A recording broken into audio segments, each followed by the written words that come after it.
Stop! In the name of feet, before you kick my balls. Baby, baby, I'm aware of big ol' feet. Each time you kick my balls, I watched you walking down the street, kicking balls with your big ol' feet. But this time, before you kick my balls and book you a red card, kick me all over. Ladies and gentlemen, Michael Diana Ross Wells Booty in the house, a.k.a. Fidel Cashflow, a.k.a. Mike Daddy. We're back at the Footy Fetish Show. Did you say Fidel Cashflow? Fidel Cashflow. Damn, that's sick. It's my bet name. Damn, that's sick. It's my new bet name, rapper name. That's got to be your jersey. We got to get a jersey with that on the back. A Cuban one. Yeah. It'll be made by children, from like 1950s cloth. You know. Shout out to my Cubans out there. Cuba. I actually just went to Miami too. It was great. Cuban. Cubano. Yeah, it was actually awesome. I work with a Cuban. Yeah. Yeah. Like he's like 60, born there, came here. Oh shit. Yeah. He's seen some shit. He's great to talk to. I would bet. Shit. His name is Gregorio. Gregorio. Fucking awesome. And last name's Saturnino. Shit. Super fucking cool name. I'm like, dude, you got the coolest fucking name. Shit. Yeah, that's cool as fuck. Well, shout out to him, man. Been through some shit. We back on the Footy Fetish Show, where the fetish is real and the footy is soccer. Fidel Cashflow, Mike Daddy. I'm here with the eighth wonder of the world. Yeah!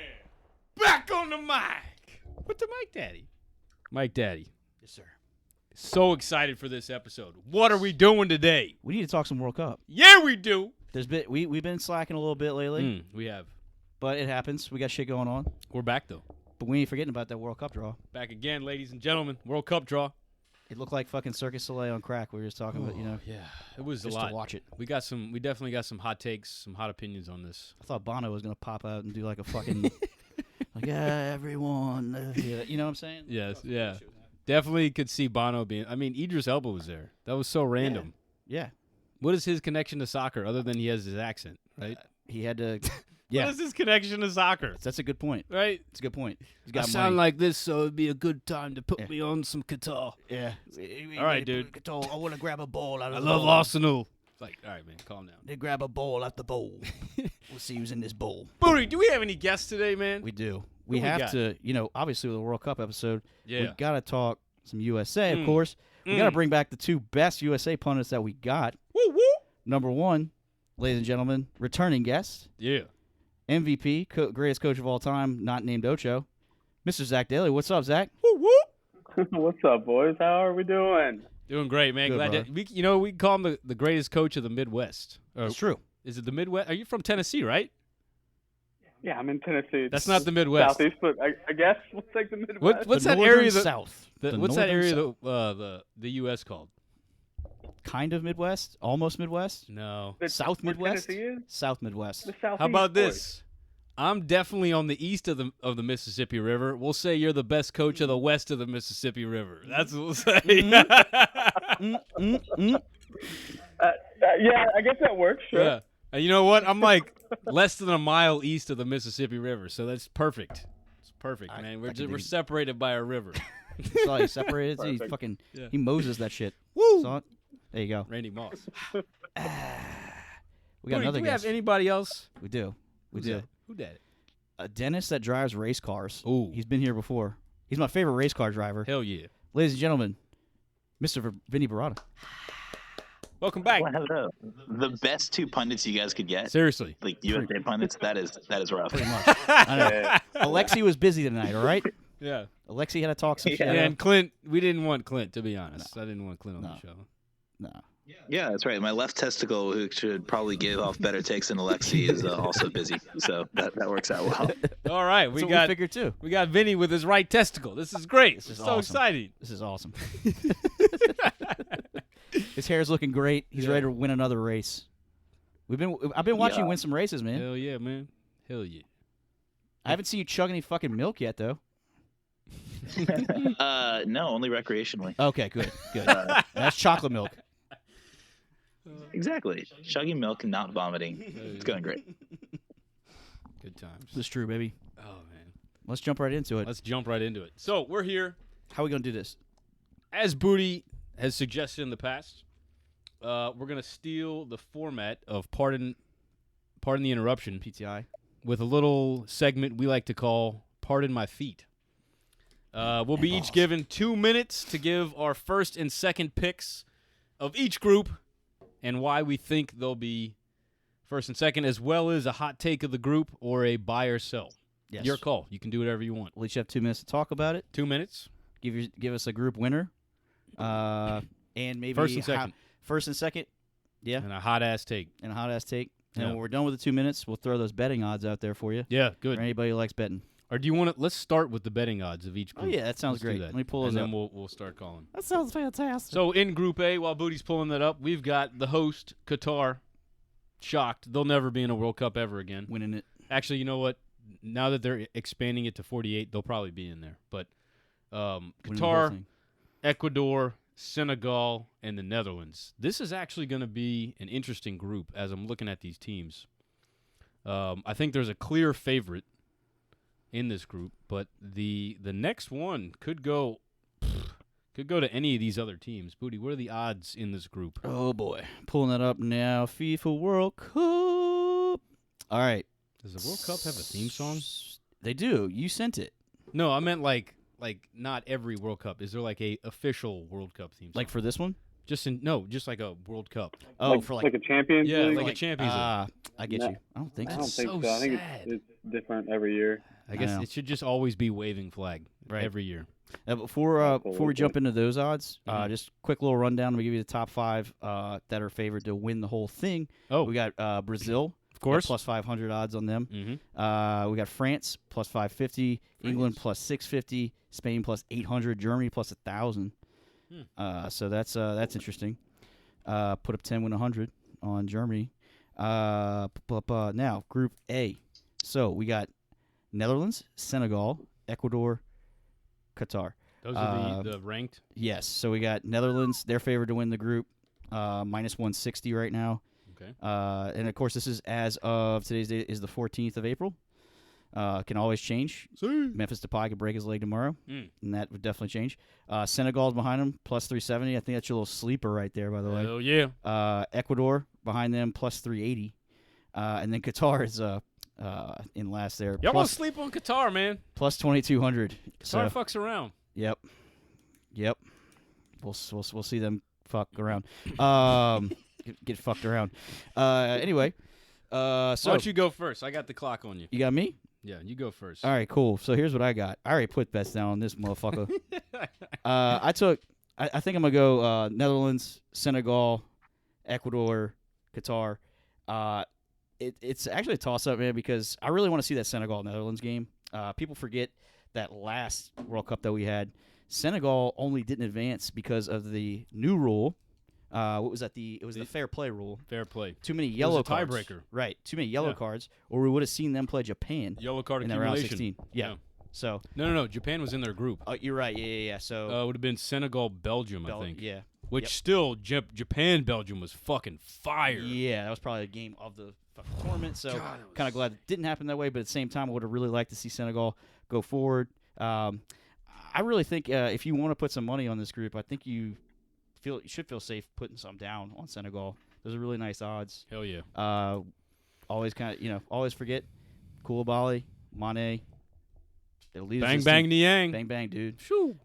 Winners of Africa Cup of Nations, just That's right. about a month ago. That's right. So they're on fire right now. They're Mhm. feeling it. They're Yeah. riding the wave right now. So if they stay, injury prone. If they aren't injury prone, they don't pick up injuries. Injury free. Yeah, injury free. Thank Yeah. you. I think that'd be a fun team to watch. I think you should keep track of that. But I definitely have those two advancing no matter what. Don't care. Come find me if I'm wrong. So That's what I- And we've talked about this many times off. You have no fear of Qatar doing anything. Do you think they Pretty much win? not. Give me a hot take on Qatar. I don't think they win any of them. No games won. Maybe they tie Ecuador. One tie? I take a draw. Yeah. All right. Yeah, I think so. It's just, I don't know. I'd have to go back and look, too, because, they basically got a free ride into this thing. Oh, yeah. So, But like I've been telling you, they won their region, right. and they've been competing in Copa America. I think they were in Gold Cup, Good point. right? Yep. And I mean, they were able to kind of hold their own. There you go. So they have seen some real competition at least. They have been seeing some real competition. Yeah. And I'm gonna go here. Go ahead. So I just like you, I've got Netherlands, Senegal. But to go back to the whole Qatar thing, it reminds me a lot of Colombia when Pablo Escobar was in Colombia, and he went out and just pumped a ton of money into the Colombian league, which then helped the Colombian team become this amazing team. Yep. I feel like Qatar is doing that. They're just pumping a bunch of money into their soccer league, bringing in soccer coaches from around the world. Was Xavi was there, right? Wasn't he in the Qatarian league? That Or was was Saudi that, Arabia. It could have been Saudi Arabia. I think he was at El Said, which is like the big. Okay, Saudi yeah, Arabia club. that was Saudi Arabia. But anyway, I feel like Qatar is still pumping money into their soccer with the hope that they'll actually compete in this World Cup. I would not sleep on Qatar. Then again, Ecuador, is Nani still playing?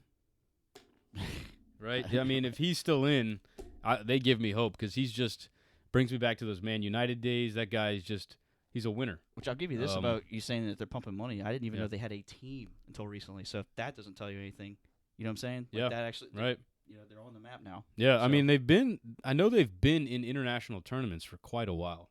I will say, I got to go back to the Netherlands. There's a lot of really good young players here. El Saad is a Qatari club. There you So go. Yeah, so I thought he was in. I'm just like they're pumping money to improve soccer. With the Netherlands, though, going back to them, I really like the squad they have built. I'm pretty sure they've already announced the coach after this World Cup is going to be Koeman. Yes. And I think they're going to stick with Van Gaal for this tournament. I'm not a big Van Gaal person. You're either a Van Gaal fan or you're a Johan Cruyff fan. I don't think you can be a fan of both. They both just collided heads. Both successful, but had their own, coaching ways, and it's just you're not wrong with either one. Right. But, see, and my timer didn't even make. There it is. All right. It will be interesting. I really like that take, by the way. It'll be interesting to see if they do make some kind of noise. Because, China did the same thing. Didn't work out quite as well. When they bought Hulk. Absolutely. Like $1 billion or And see, that was the mistake they made, is that they were buying players versus then investing into their soccer league. There you go. They bought Xavi, which is then going to help the players in their league grow. True. Truth. But anyway, all right, so we're going to pass it around. I'm going to go Zach. Zach, what you got here? Group A, 2 minutes. All right. So for my top two, I've actually got Netherlands and Qatar going through. See what I'm saying? There you So go, bro. part of that, do what? Go. There you go. No, go ahead. No, so part of that reasoning is there's only been one other host nation not to qualify for the World Cup, and that was South Africa in 2010. Now, granted, that was the first time Africa hosted. This is the first time the Middle East has hosted, so maybe that comes into play. But the other thing with Qatar, if you look at their results in that Copa America, it's a 2-0 loss to Argentina, it's a 1-0 loss to Colombia, and it's a tie with Paraguay. I think they can compete. Now, I may have issues with why they can't compete, but that's a whole probably other podcast. Right. Yeah. But I think within this group, Netherlands are looking to be the strongest. Senegal, you could make that drive in to get in there. But I'm going to go ahead and take a flyer and stay with the host country to see if they can get in. But I think between Senegal and Ecuador, it's fairly even there as well. But for me, it's I've got the Netherlands, Qatar. I'll do Ecuador, Senegal.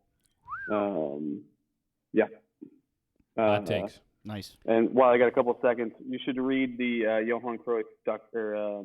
My Turn, especially where it talks about him and Van Gaal and how that was kind of turned into something it actually wasn't. They actually did like each other. Really? I must have missed that then. So to the point, there's a story within that when Van Gaal was doing his coaching licenses or badges, whichever they call them, the Cruyffs actually hosted him at their house and I do remember that for several days. Yeah. And kind of were very close, and ended up he had to leave early because I think his sister passed away, so he had to leave pretty quick. So, and you're right. I do remember that, reading about that. I know that they didn't clash heads as people. They clashed heads with their coaching styles. Yeah, because that's where they clashed. To use one of my favorite British terms from our coaching license, Van Gaal was a bit pedantic in his passing, right? It didn't really have – it was possession, but it was kind of possession without a purpose. Right. And Cruyff's biggest thing was you have to possess and it has to have a purpose to get to goal. And, I remember the United teams under Van Gaal were very, very, very boring to watch, unfortunately. Mm-hmm. So you sound like you've got some post-traumatic stress right there. You got some. Yeah, just a little bit, right? I think we all have PTSD. A little PTSD there. Coach at this point, so. Yeah. We won't go there, man. Thank you for sharing that. I forgot about that. I forgot about the Cruyffs hosting Van Gaal during. Yeah. I remember reading about that now that you say that, and I remember Cruyff saying how it was like a very nice couple of days, and Van Gaal was very nice to his son, and it was a very cordial experience between the two of them. Yeah. Yeah. There you go. Thank you for clarifying that. Vinny on the clock. Vinny, you on the clock, boy. Go for it. Okay, so I'm going to be a little bit different than everyone. I'm actually going to put Senegal getting out in first and the Netherlands in second. Oh. Dang. All right. Guys, Senegal has been in big tournaments recently. They are stacked top to bottom-ish.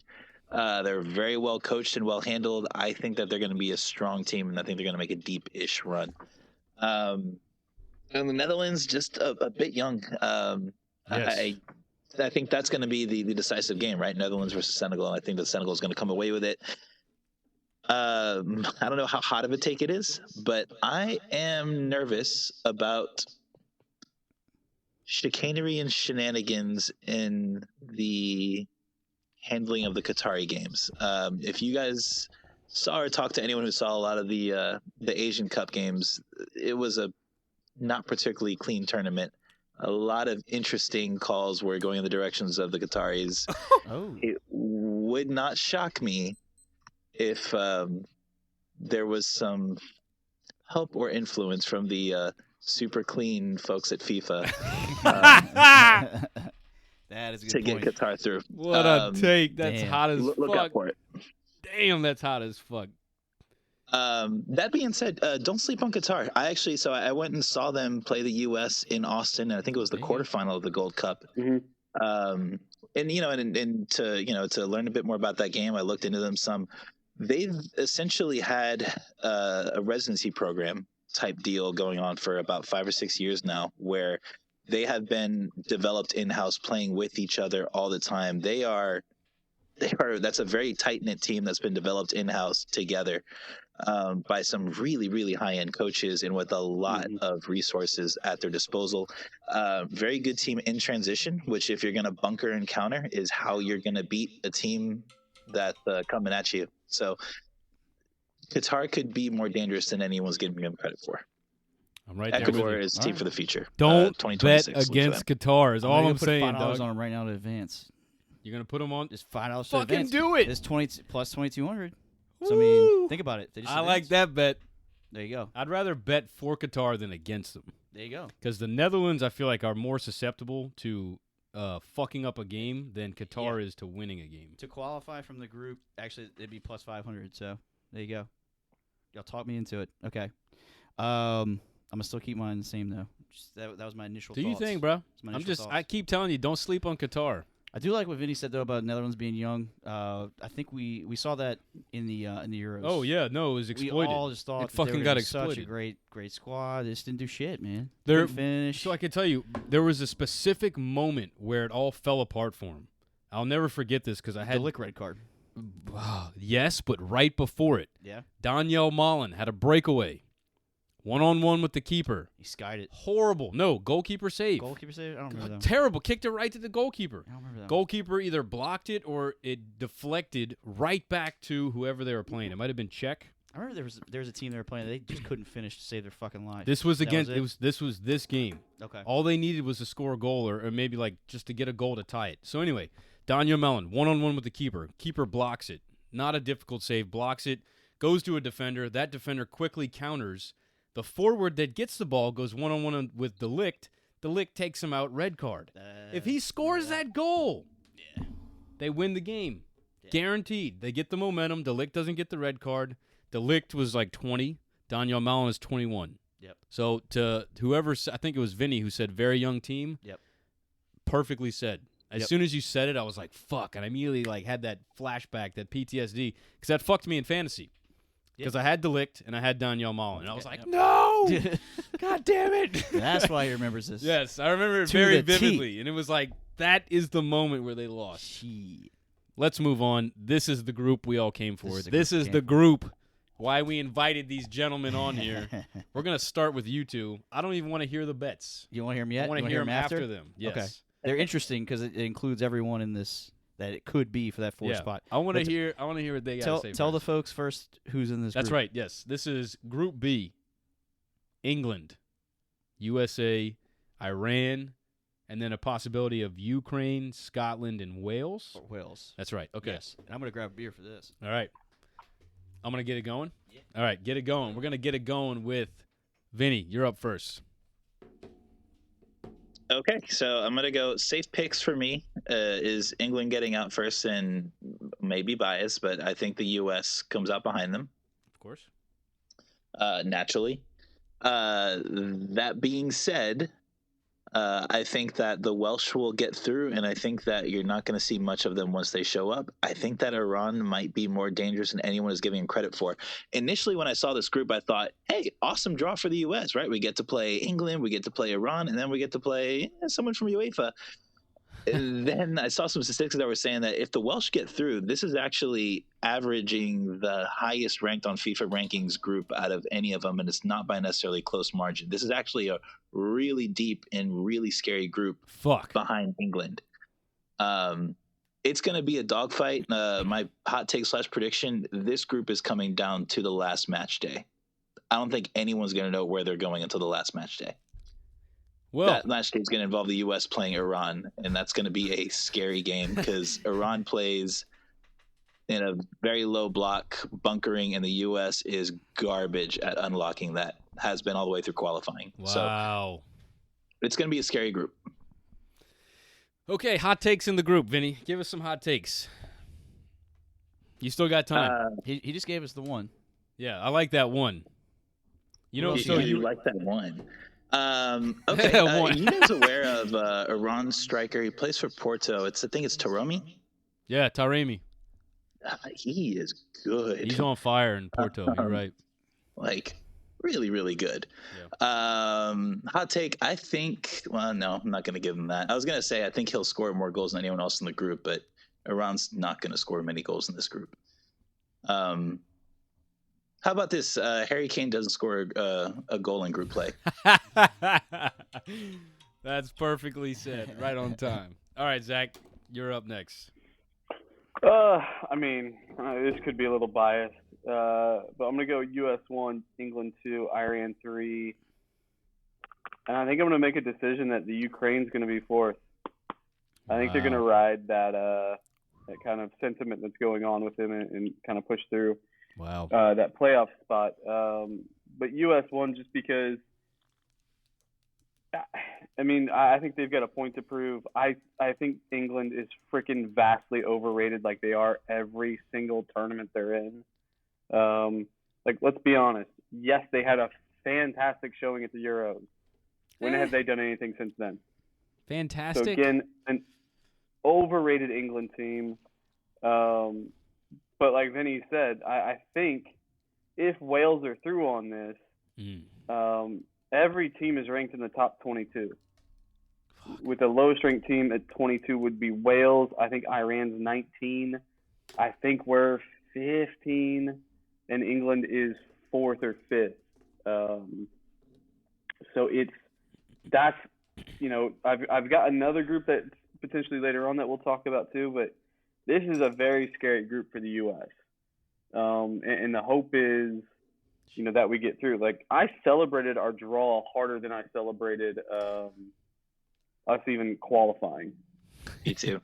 I mean, I was once I saw that U.S. England thing, like, I was ecstatic. There's Wales at 18, actually. Yo, holy fuck! All four of these teams are in the top 21. Oh my god! Oh my god! Top 21. Well, with Iran being 21. Let's see Ukraine. Yep. Ukraine's probably in the top 50. Wow, they're not. Unless I totally missed them. Oh no, there they are. Yeah, right there, 27. Still, jeez. I actually think that Scotland might be the weakest group of those. Might be the weakest of those three. Yeah. Don't sleep on the Ukraine. Yeah, Ukraine showed up in the Euro too. That was fun to watch. I think, man, and we all kind of know how sports work for the most part. That sentiment could really push Ukraine through as far as what's going on right now in the world. They're not just playing soccer. It's like we saw with Denmark, right? There's a totally different motivation behind who they're playing for, what they're playing for. Yep. Yeah, that's spot on. All right, Booty, let's hear those odds. Odds. Put me on the clock. You want to do odds? Yeah, that's cool. Clock? Yeah, you do both. All right, let's go. I'll go quick. England favored, obviously. Yay, always. They're just the best in the world ever. It's coming home. Coming home. They're going right home. They're favored minus 240. Then you have Wales behind them. They haven't even made plus it in the 550. group. Haven't even made it. Yeah. Then Ukraine plus 600. Then Scotland plus 600. Then USA 700. You're fucking lying. Then Iran plus 1300. USA is plus 700 to get out of that group. Put money on USA tonight, ladies and gentlemen. Wow. Go in your mama's purse. Put your hand in there. Take a 5 out. Go put on USA for the winner. I'm taking USA. I'm going to take England second. My hot take was actually was that Ukraine was going to just play with emotion. But since you guys already said that, I'll go with a different one. I'll go with Scotland somehow making it, right? And the game between them and England will be the reason. Well, that'll be the game that decides it. Because I don't know if you guys remember, they were in the same group for the Euros. And Scotland, knowing that they were fucking fired up to play England, says they fucking hate England. Yeah, that's right. History. And they fucking drew them. So, if they can draw them again or sneak a goal in, it's going to help our boys. So that's going to be my hot take for the group. Scotland somehow gets past. And I really honestly think in the long run, I think Wales kind of sneaks out some kind of way, like they always do. I mean, it seems like Bale just puts the team on his back whenever it's a big game. They've got some other ballers on that team. I'm trying to remember. Yeah, and for me with your boy at Juve, Ramsey. Yeah, Ramsey. Right, yeah. So it's tough though between Ukraine and Scotland for me because it's like they now have 2 games they got to go through. Meanwhile, Wales is sitting pretty waiting. 1. So there's that. But yeah, I wouldn't sleep on Iran either. Man, it's a fucking crazy group. You guys already took the words out of my mouth there, but I'm gonna go USA England, per usual. Yeah, I'm right with Zach and Booty here. I honestly think that if we get out the group, it's gonna be first. Just because of what you were saying, Vinny, I think if we can't beat Iran, I don't think we're gonna be able to beat England or that'll be that Wales or Ukraine. If we don't beat Iran, I'm hopeful we beat England. I think the entire country is going to be watching that game because that game's on Friday after Thanksgiving. There's going to be nothing on TV, and everybody's going to be home. Yep. So there's going to be no reason to not watch this game. Everyone in the U.S. is going to be cheering on the U.S. And we're big on We have the quality. This is the first year I feel like we have a team that's up to snuff, but we don't have the ability to break down a low block. As soon as you said that, it was like, fuck, we've been watching all these CONCACAF teams just bunker, just fucking sit in and bunker, and they're like, we cool, bro. Y'all can't do shit. And we couldn't do shit.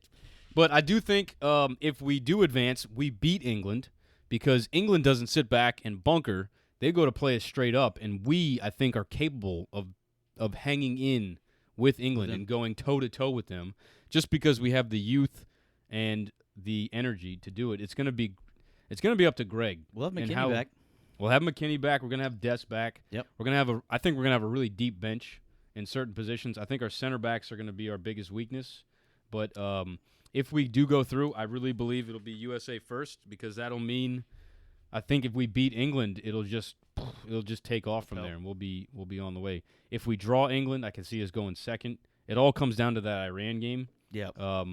And depending on if it's Wales or Ukraine, which again, it's like, damn, Ukraine, man. Yeah, Ukraine, exactly. Fuck, that would be such a hard game. Like, do you feel it's almost not? I don't want to use this as the analogy, but it's almost like playing a girl in sports, right? Like you beat a girl, right? It's like, oh, you beat a girl, and then like you lose to the Ukraine. It's like, oh, you lost. You know, it's like Ukraine has got this motivation that they could beat anybody, but then you beat a country that's like literally like being you damned if you do, you damned if you don't. Right? It's like fuck. This is such a shitty situation to be playing soccer against a team that's in the middle of a war. And they're literally like writing a Disney movie right now. Yeah. Like, you know what I'm saying? Yeah. Like, I don't know, man. I don't want to be the bad guys in that one. Right. You don't want to be a bad guy in a Disney movie, right? No, exactly. You know? It's like shit. Feels fucking awful beating Ukraine and being like cheering on, like, beat them, beat the Ukraine. Right. That's so wrong. Beat them down some more. Weird, you know. But I'm with Booty and Zach here, but Vinny always keeping us honest over there with the England U.S. I don't know, man. We might have to unplug your mic right now. Unplug this man. Let's move on over to Group C. C. Wish he was in it.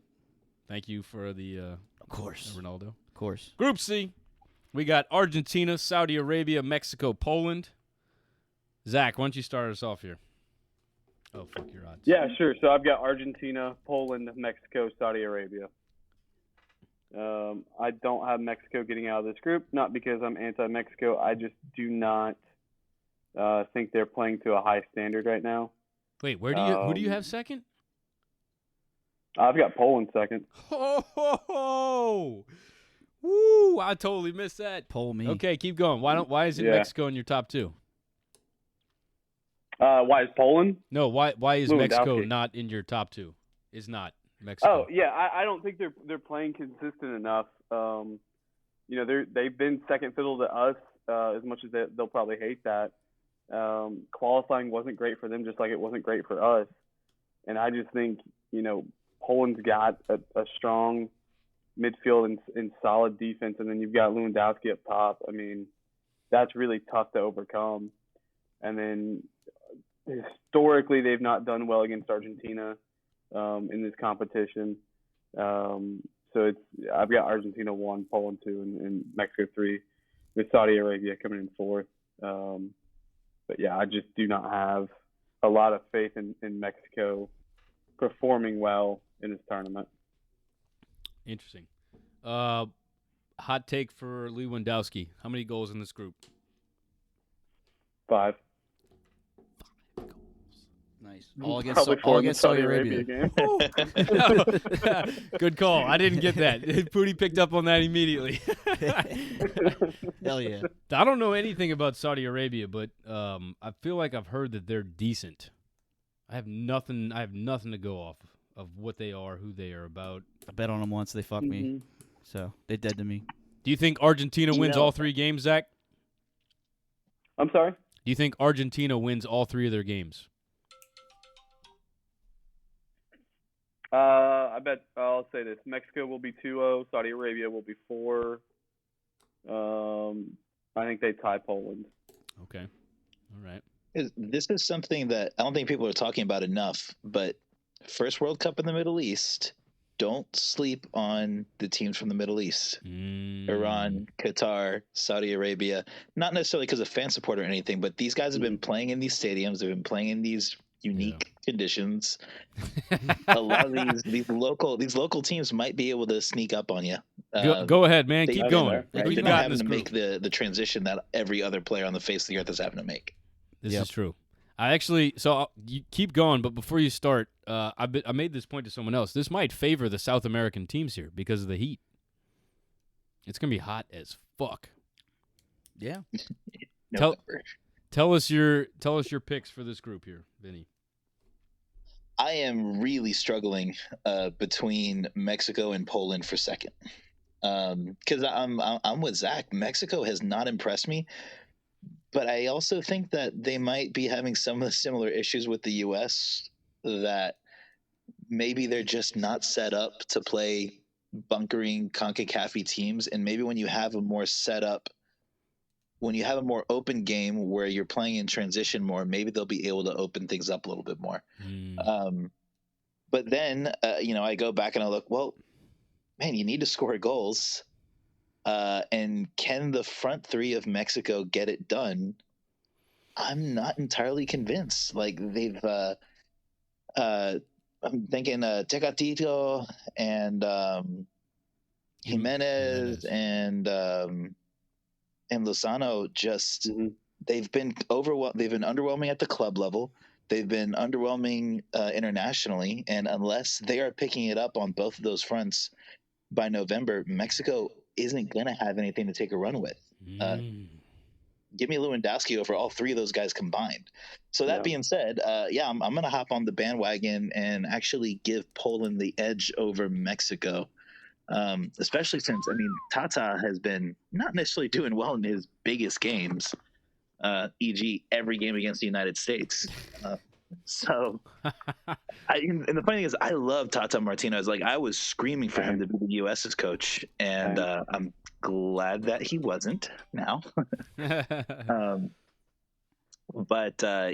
not convinced on Mexico, so I'm gonna go Argentina and Poland on this one.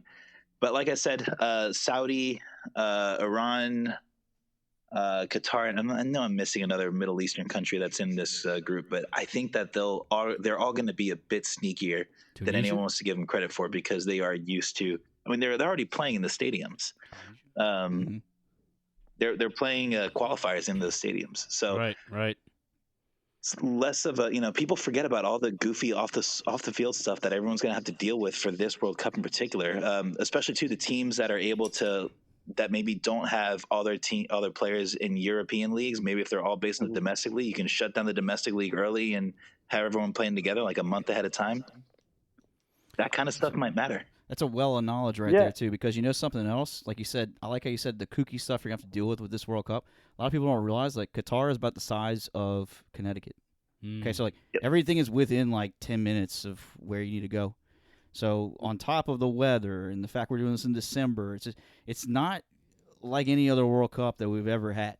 Yeah. You're going to be able to hear the roars at the stadium next door. Right. Right. Yeah. My only counter to that, though, is, we had this kind of same conversation, though, when it was hosted in Africa. And only 1 out of 6 teams out of Africa got out of the group. And that was Ghana. The host nation didn't even get out, South Africa. And Ghana was the only one, and you're talking about like Nigeria, Cameroon, decent teams that had Ivory good Coast. Players back in 2010 that didn't get out either. Yep. And none of these Middle Eastern teams have talisman players, unless I'm completely wrong here. But name me one player from the Qatari team. Right. And that's on us, because we probably should know that for a team to be fair. But like, some of these Middle Eastern teams, I'm going to struggle to find, where does the top Saudi players play? Right. Where are certain these players playing? And maybe that's not fair, but that's what I'm seeing right now is even at this high level, and given the conditions. Now, guys, keep in mind, these stadiums that are open air are going to be air conditioned. Yep. So I don't know if everybody saw that article recently. Yeah, I saw the photos of the air conditioners in there. They are massive. Yeah. So but again, this is where Vinny could be right. This could be an absolute shit show, and these are the teams that somehow they're like, yeah, we see this every week, and handle it better. But yeah, I don't see any strength there out of them. But that's what I see. Yeah, no, that's well said. Another thing to remember is, and I think Vinny said this as well, it's during the middle of the domestic league. I don't know when the Qataris play, but I know the MLS is going to be over. Yep. They're going to be in their off-season. And I know there's going to be leagues around the world that are going to be in their off-season where normally the domestic leagues are in their off-season. So it's going to be this kind of flip of who's got fatigue, who's right in the middle of a season. Be a mental struggle for. It's going to be interesting to see who it will be a mental struggle for. Struggle, yeah. Right with you guys. Argentina up top for me. This is where it all depends on who they bring. I've been really let down with Mexico's selection when they've got someone like Carlos Vela who's tearing it up in the fucking MLS, and they refuse to bring him when he would clearly be one of their best players right now. He's on form. Another one is Chicharito, who is getting minutes in, the MLS with the Galaxy. It's like these are some of your best players, but is it because they think they're not good enough, or is it because they don't want to help the brand of the MLS, And if it's the latter, then that's just really selfish. And if I was a Mexican fan, I'd be really fucking pissed off that you're not bringing these two in-form, like high-level, high-marketing, very exciting players. Yep. I mean, it's just – and this is where I was going to go with this, with Mexico, is if they do decide to bring those MLS players, then I'm going to put them in at second. Right. Just because you've now got some actual goal scorers, you've got some attacking threats up the field. I will say they do have some really promising young players. I forget the gentleman's name over at Ajax. Is Alvarez? Edson Alvarez, I think. He is a fucking stud, man. He can play center back, center defensive mid. If they really need him, he can play like a Mazzala, like an 8, maybe a 10. And then it kind of gets me wondering, is Mexico's recent form in international tournaments, is it because they have kind of let their their youth development kind of go to the wayside? I feel like every tournament we saw this new Mexican player stepping into the scene, and it really feels like they just don't have that youth talent. It feels like the pendulum has kind of swung to the U.S. Now we've got all the youth. Right. We've got all the youngsters going over to Europe. Yeah. I mean, I can only name a couple of Mexicans over in Europe right now. Yeah, I'll it's continue. Like 3, 4, maybe. I'm gonna continue. Mexico's basically taking over this group for us because I've loved what both of y'all have said. I wanted to touch a little bit on kind of what Vinny said. Dude, my light bulb in my head went off. It doesn't go off very often, but when you were saying that they do well, the transition. We think back to the last World Cup. How'd they beat Germany? Like you said, when they play a team that's like very structured like that, and they have to counter them. Transitions. They do great. But also, let's go back to what you just said. My problem with them now, and just like Zach said, this is not like a Mexico team like we're used to seeing. Right. Like growing up, we're used to seeing Mexico teams score goals. Like you just said, we don't have that with this team. We don't have leadership with this team. Like, who is it at this point? Is it Marquez? Is it Ochoa? Yeah. You know what I'm saying? Like, and that's weird to me. Like, for Mexico, I close my eyes, I see somebody scoring fucking goals, and that's the guy for them. Who's the face of Mexican soccer right now? It's a great question. Chicharito. And he's not even being selected. Exactly. He's not even being fucking selected. So like you said, imagine how many people that's really pissing off right now. So for me, Mexico's not in this conversation now. I'm going to give you a hot take for this group. Yeah. It's a very spicy take. Spice. I'm going to have Poland win the group.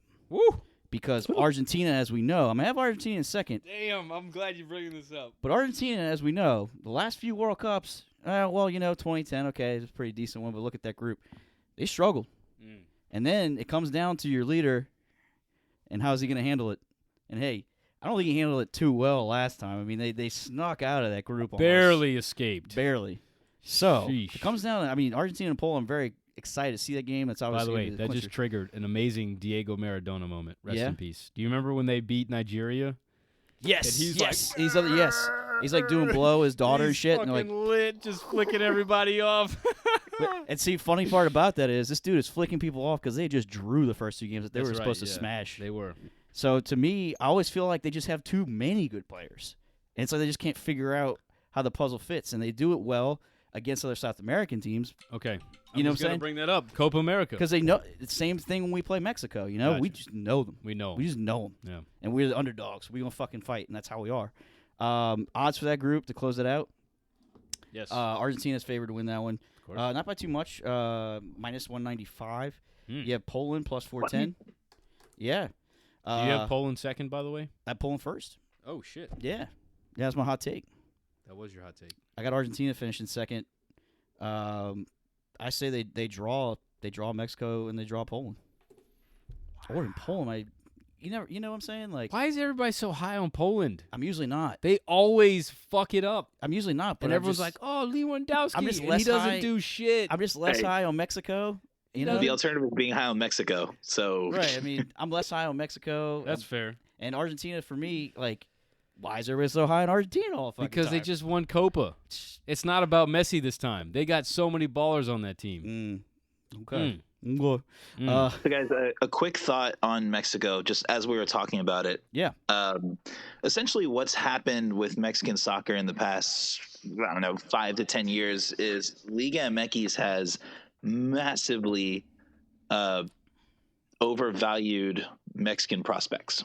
Ooh. And so what's ended up happening is they're giving these guys really fat contracts to stay in Mexico. There's a lot of money floating around Liga MX, and they're offering them fat contracts to stay. They're really well paid, and then they're overvaluing their players so much that they're just not worth the value proposition to any European teams.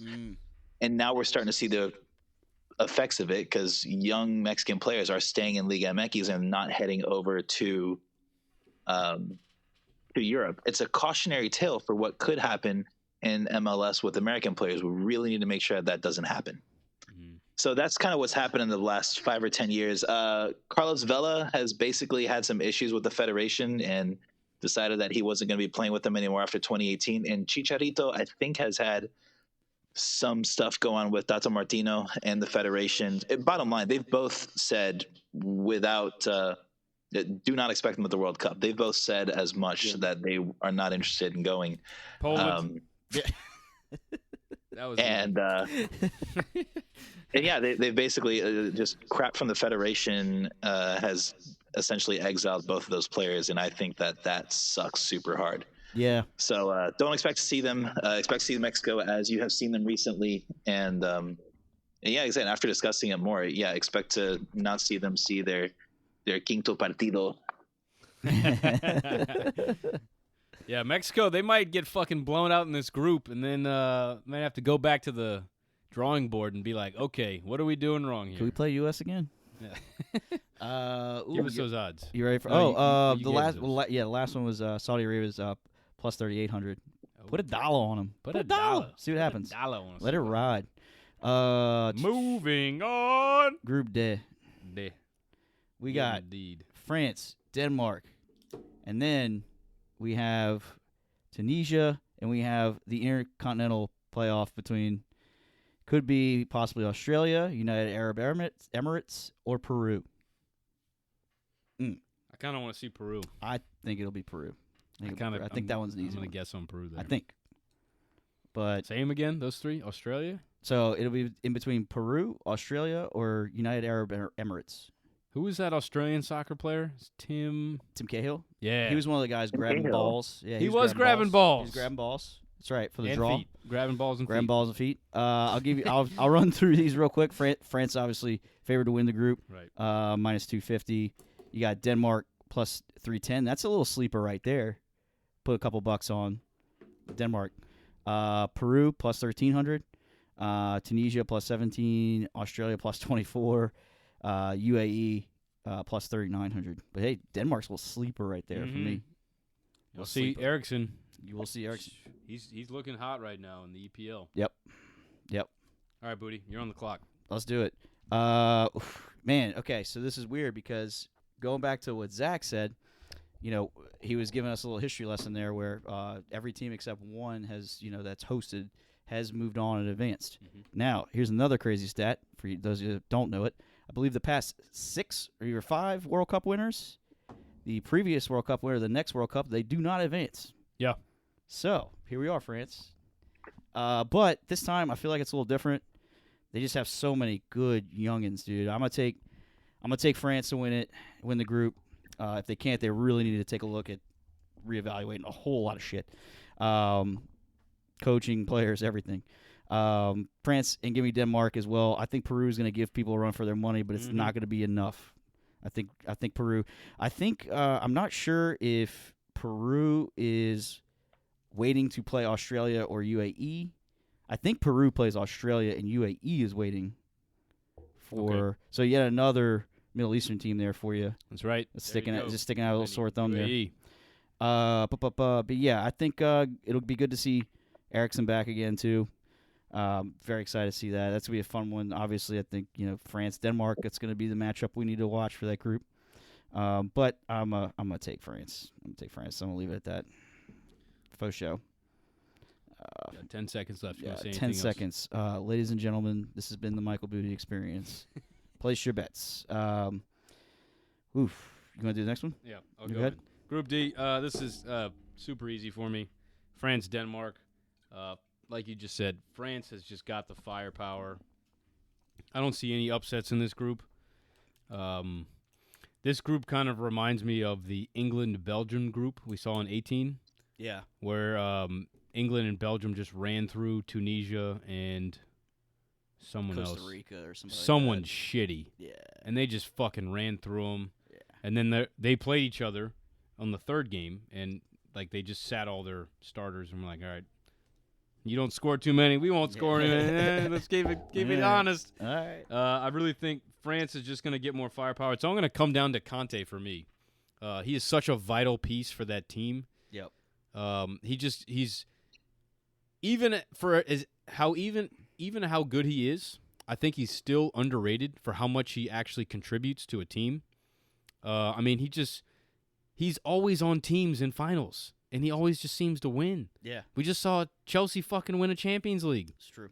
Conte, right? And he was man of the match a lot up until that final. Yeah. We saw him do it with France. Very pivotal. Did it with fucking Leicester. Did it with Chelsea. You know, it's like got the league with Chelsea. The dude is just a workhorse. He's like having another player, and it allows players like Pogba and Griezmann to kind of float and not to play as much defense. So if he's healthy, I think France they'll go all the way, semis or final. I don't recall what happened in the Euros. Oh, it came down to Mbappe, the PK. Yeah. But as far as how he played, I don't remember specifically, but that's my takes there. Denmark. That was a Final Four team, right? France? Denmark in the Euros. I think so, yeah. Yeah. For Denmark, I know one of their key players is Simon Kjaer, who's a center back for AC Milan.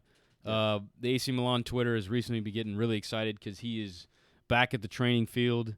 He's actually grown his hair out and got a sick fucking beard. Tear his ACL or something? He tore his ACL, yeah. Yeah. But he's back. He's the one that was responsible for shielding Eriksson and like helped get his tongue and was like comforting his wife and got an award for it. Yeah. So glad he's at Milan right now. But he's a key piece for them on the field because he's an incredible center back and as well as the locker room. You saw it. That was a perfect example of who he is as a person and as a player. So if he's healthy, Denmark will have no problem getting second and might even sneak a goal in and win on France. So we'll see. Gonna pass it over to Vinny. 2 minutes. I want so badly to be able to make a cool, sexy pick and have Peru be second. I did too, man. I did too. Yeah, I know. And I've been contemplating because they finished, fourth at Copa America. They've, obviously qualifying out of CONMEBOL is not easy. There's not a lot of individual quality on that team, but they are really well coached, really well drilled. And I think that's going to matter, but Denmark's just got too much quality. So I'm going to go with the safe picks. France 1, Denmark 2. I don't think that France is going to be nearly as susceptible to the defending champion curse. You think that usually happens because, right, when you win a World Cup, it's typically with your best players at their peak form and they're at the peaks of their careers. And 4 years later, they don't have the legs that they used to have. That is not the case for France. That was a very young team that won that World Cup in 2018. So I don't think they're going to have a hangover at all. I think that they're going to be every bit as strong as they were 4 years ago. Spot on. Give us some hot takes on the other teams in the group. Like Tunisia. Do you know anything about Tunisia or? So I think Tunisia in general, Australia? It's like a lot of these teams that they don't play sexy, but they play pragmatic. So, they essentially, they're also a team that's going to sit back and play a low block. And they conceded apparently just a couple goals in their entire qualifying campaign. So they're very, very good at that. So how about this? Tunisia doesn't get through, but they give up less than 3 goals in all of pool play. I like that. Perfect timing. All right, Zach, you're on the clock. Group D. Yeah, so I did want to go back with what Booty was saying earlier as far as France not getting out of the group.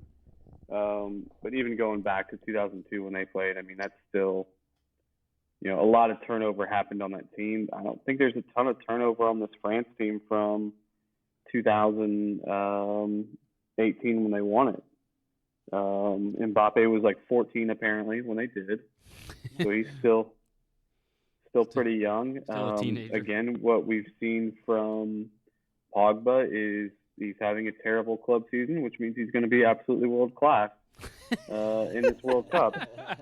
And again, when Conte and Pogba play together, it's virtually unbeatable. Yeah.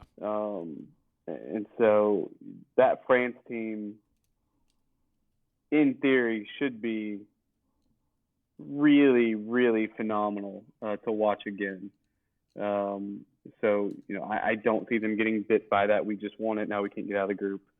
Venom. I've got Denmark coming in second. I've watched them a little bit and with the playoff and everything like that. A lot of fun to watch and go from there.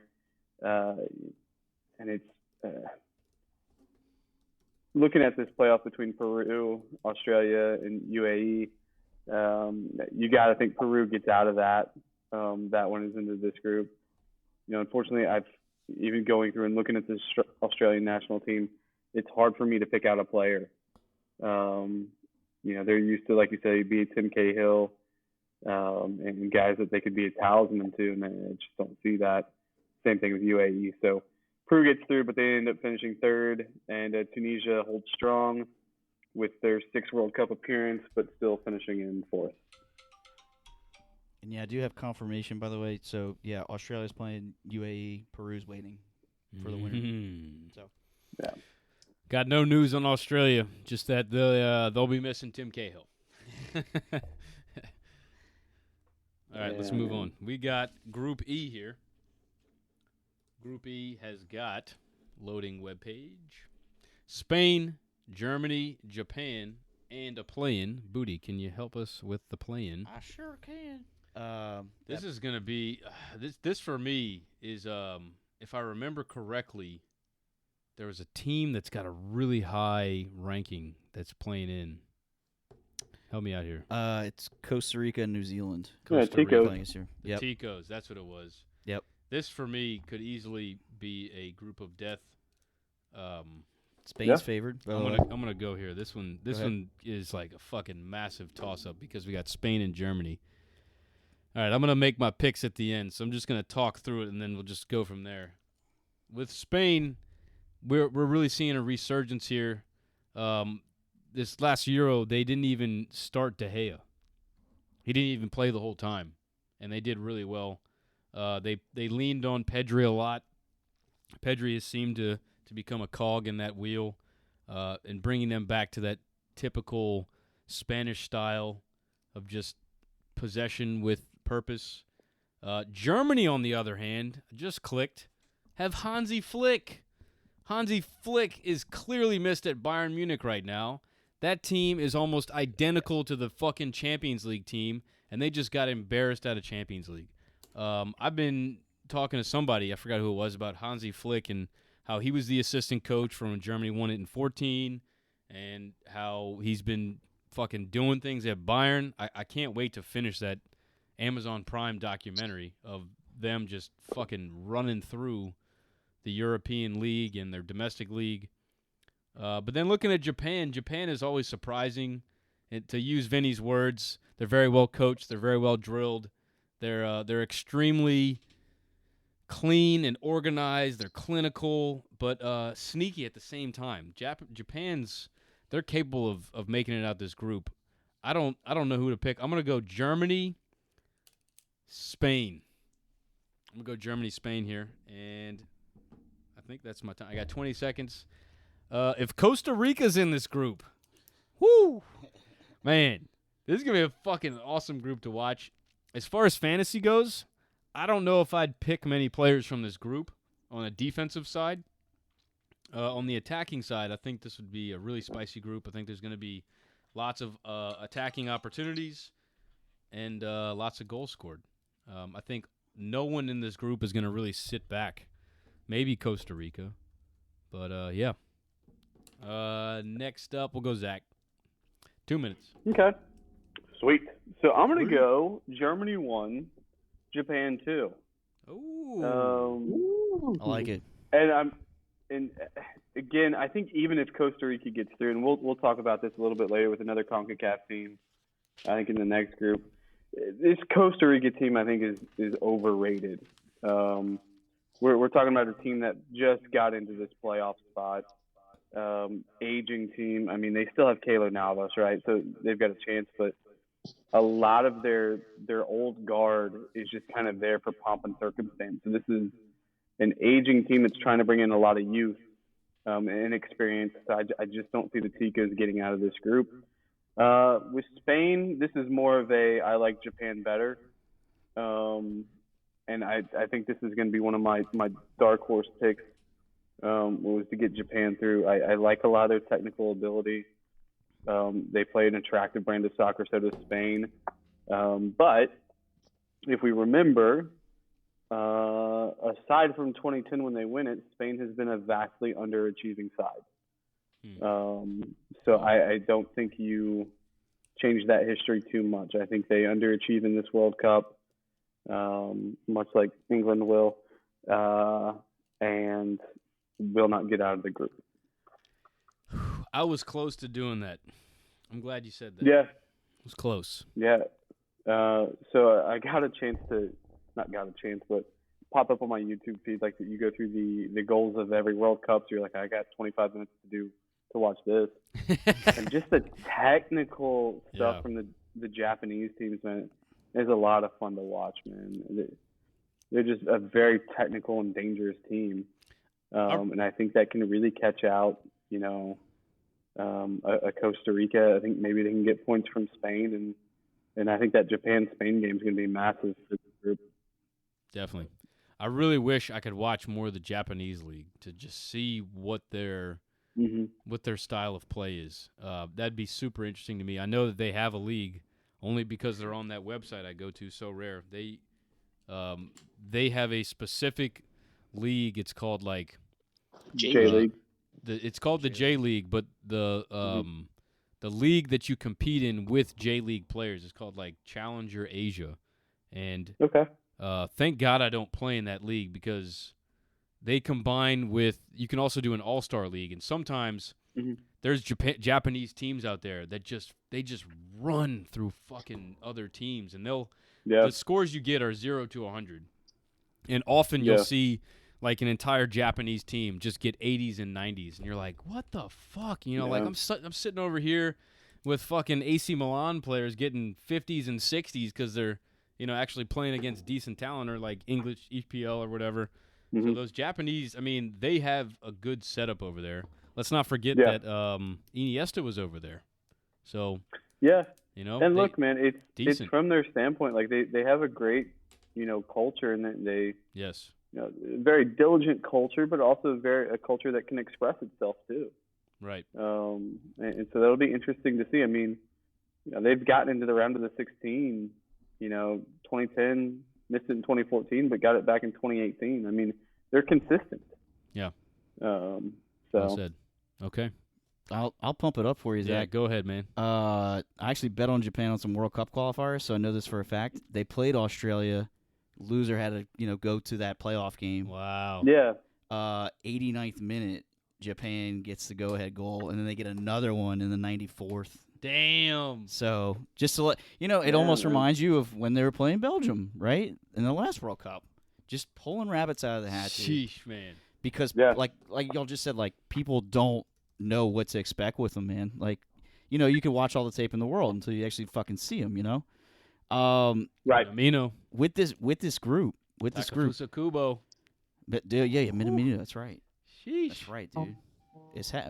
Dude, I like that. That's a sleeper pick. That's a nice hot take, dude. That's a sleeper pick right there, man. Japanese Messi.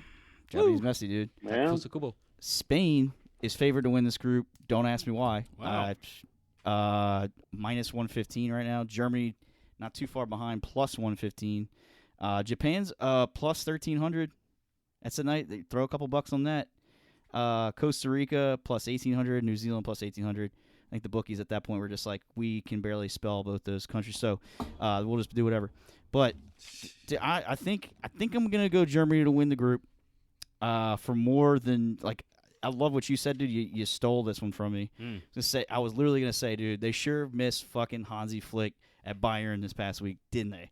Because he just kept it simple, dude. He just kept it simple. I think homeboy with him now is just asking way too much of him. Yeah.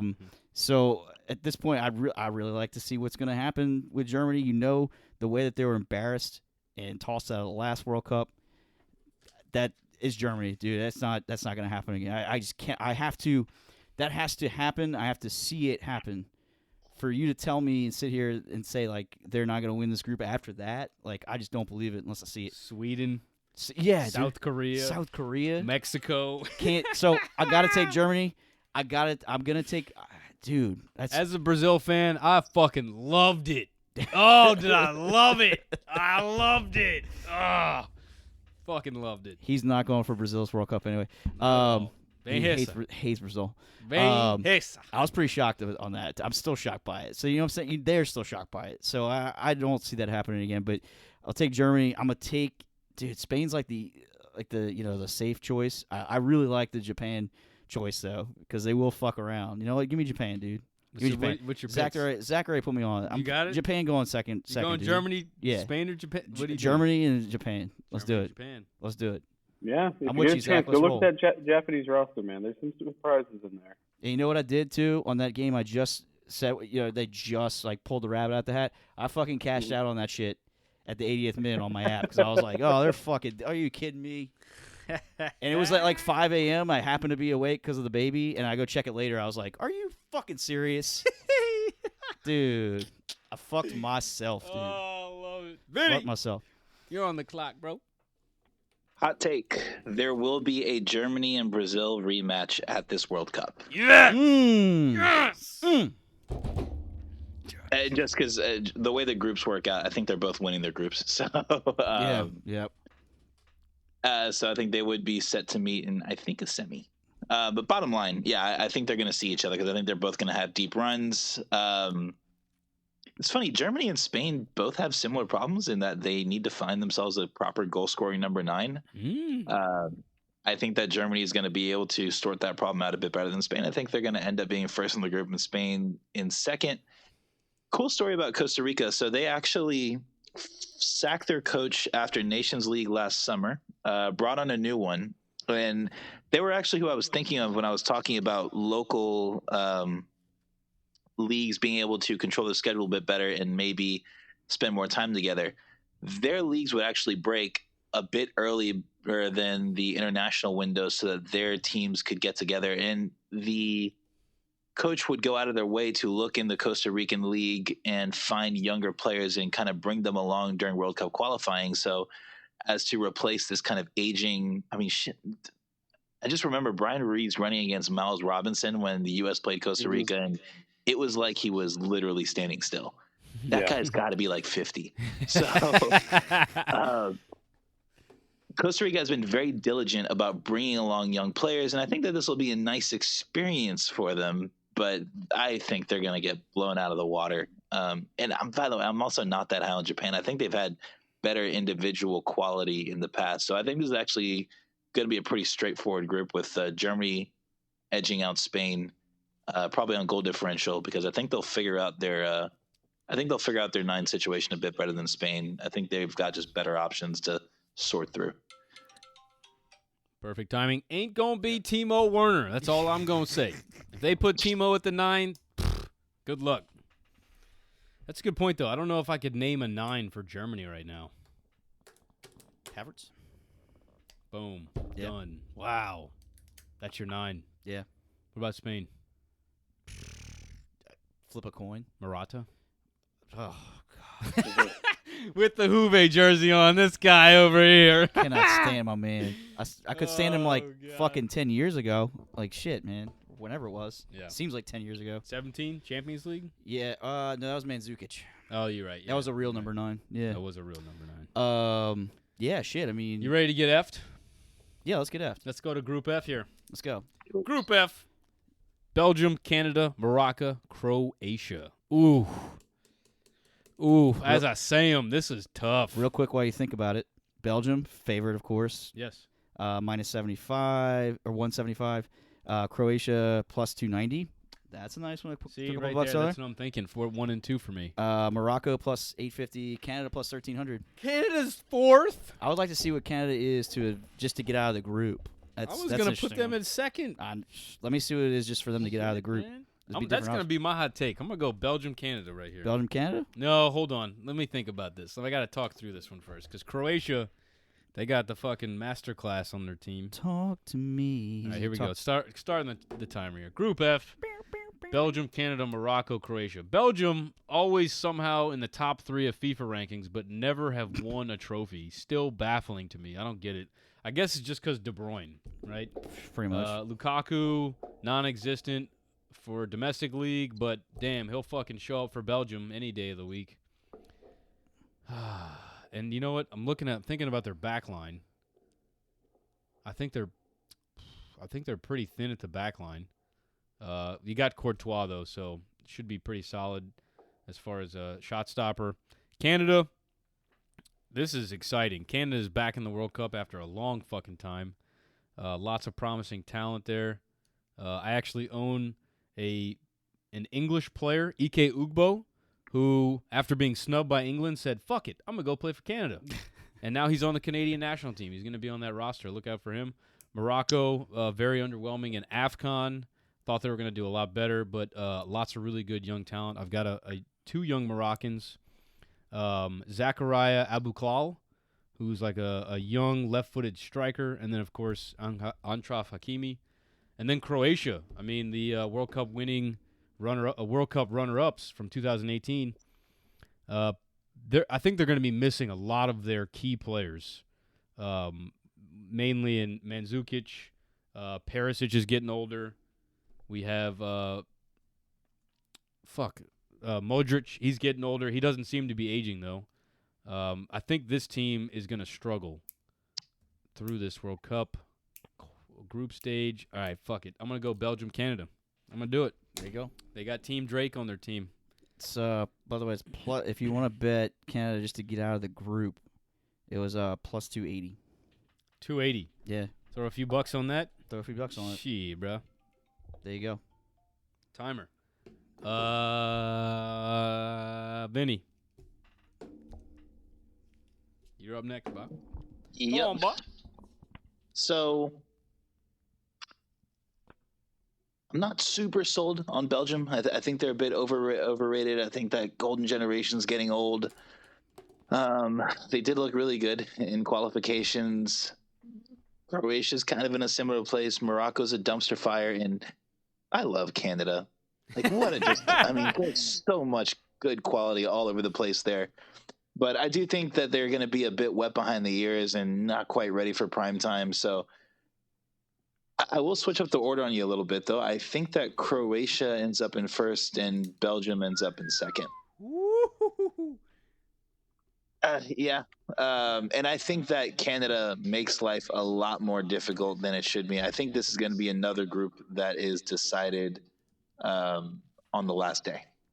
Totally agree. I don't think anyone's going to go. I think that amongst Canada, Croatia, and Belgium, no one's going to know who's going to go through on that last day. So it'll be a stressful group. Check this out: Kovacic, Brozovic, Rebic. Those 3 right there are all doing very well in their domestic league. After that, I don't know any of these guys. Kramaric, I know him. Vlasic, yep. I don't know, man. We'll see. Croatia shows up, and I guess as long as you got Modric. You know who they lost? Rakitic. He's gone. And Mandzukic. Those are 2 key players for him. That's a lot of quality. That is a lot of quality. That's why I don't know. But like you said, man, Belgium, right? God, just golden generation. They're turning into fucking just want to bronze. hate on Belgium, though. Me too. So yeah, I feel like Belgium. they're supposed to have been so good for so long. Yeah. And I'm waiting for Everybody's over it. I'm waiting for hardware, baby. Yeah. Everybody's over it. It's like, dude, get out of the it's fucking too top late. 5 rankings. Right. All right, Croatia, Belgium. We're gonna finish with Zach, so that means we're going to Booty. Mike Daddy. Here is your Croatia World Cup qualifying, the group that they're in, okay? Russia, Slovakia, Slovenia, Cyprus, and Malta. That was Croatia's group? That was their group. Yeah, they got an easy group there. Yeah. So just saying. I mean, they're in Nations League too. They played they played Portugal. But it's hard to put them down, especially, I know that we're in April, so I don't even know what fucking month we're in. And we're waiting until December now, because if it was right now, I mean, shit, I would say Modric would just put the team on his back, just fucking just do his thing. Maybe for 1 or 2 games, but right? Not out the group. I really like Canada too, but kind of like what Vinny says. Well, it's been 20-something years since they've been in the World Cup, something like that. 30, maybe even 30 years, something like that. It's been a while. Yeah. Yep. You could have, I thought they probably think it's hockey at this point. It's like, oh my god. But I'm gonna go Belgium. I'm gonna go Belgium. That second one though, I am between Croatia and Canada. Because it also seems like a game that, Canada fucks around and gets a draw or something, But I'm gonna go Croatia. I'm gonna go Croatia as well. I gotta see him. I gotta see him get knocked off again. Belgium, Croatia. Belgium, Croatia. Yeah, hate to go safe and boring, but I don't know. I'm glad I got the sexy, risky pick here. I like that. Yeah, because of course Going with the neighbors from the north. I like it. I do like that pick. I think it's a good pick. It is. But you guys you think they're too? You said too wet behind the ears, too young, too new to the tournament. Lukaku will show up for Belgium. He always does. Always does. I'll never forget that fucking USA game where he bitched some left back. I forgot who it was, man. God, he fucking dominated that left back and just took off to the goal. Shout out to Tim Howard. Was it a man. left back or was it Gooch? Was it fucking Beckerman? It could have been Gooch. Shout out to Tim Howard, making us look like we had an actual chance. Yeah. Julian Green's World Cup goal came in that match. Yeah. Oh, God. Oh, shit. And then Lewandowski's miss. Let's not talk about that. So, Zach, you're up. So, being last in this, it's not going to be a surprise now. I've got Belgium 1. I think that's just a really, really strong team. I know Vinny feels they're overrated, but I think it's a super strong team. Now, we'll see if they can actually perform up to their, rankings and what we all believe that they have the possibilities of doing. I've got Canada 2 here, and I think it's criminal that they're the 38th ranked team and the lowest ranked team in this group, with Morocco ahead of them. And fair enough, just watching them, I mean, this is the team probably we've seen the most, just watching them in CONCACAF qualifying and all that. I think Croatia finishes 3rd. I think they're just too old now. You named some, I think about 3 players that have been playing well, but I don't think it's enough to carry them right now. And I think I'm going to actually counter Vinny. I think Canada's young enough to where they don't know what they don't know. And so in the sense of you add that to where I think they're an extremely well-coached team. I think John Herdman's probably the best coach in CONCACAF. Yep. And he's got that team believing that they can go against anybody. And, damn it, they did it in qualifying. They came in and they just beat everybody. They dropped their last 2 games, but they qualified on points well ahead of that. And I think what's going to be good for them is they've got, similar to what the U.S. has, maybe not the depth of it, but they've got 3 players up top that can just hurt you over and over. We're talking Jonathan David out of Lille. You've got Tejan Buchanan out of Bruges. Kyle Larin, I can't remember which club he's with right now, but was an absolute talent. Yeah. is an absolute Besiktas? talent. Yeah, I think that's right. And then you've got Mark Anthony Kaye out of the midfield, who we see in MLS a lot. And then you've got, a decent back line.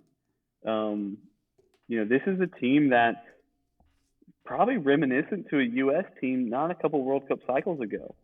That's just young enough to kind of really compete and surprise you. And again, I think they're the best coached team in CONCACAF, and that hurts to say. So I've got them coming in second. Hell yeah. I like Canada, man. We're gonna represent for North America, USA and Canada. America. Solid cosign on everything that Zach said. Like, I think Herman's a great coach. He's had this team playing in a lot of different types of setups, and they look good in all of them. Yeah. There's a lot of high-ish end talent on that team, and for in my money, the best left back in the world, MLS Academy product, Alphonso Davies. Yeah. It's been so cool to watch Canada grow up over this last year. Because in the Gold Cup, I suspected, they might be pretty good, but they had a couple guys missing, and then qualifying they just cruised, and they did. I think they might be the best team in CONCACAF right now. I mean, yeah, no disagreement here. Spot on. This is why I have them at second. They just look so good through qualifying, and like you guys said, I didn't even touch on it, but their coach is doing a phenomenal job. He's built a really good locker room culture, and they got Drake interested.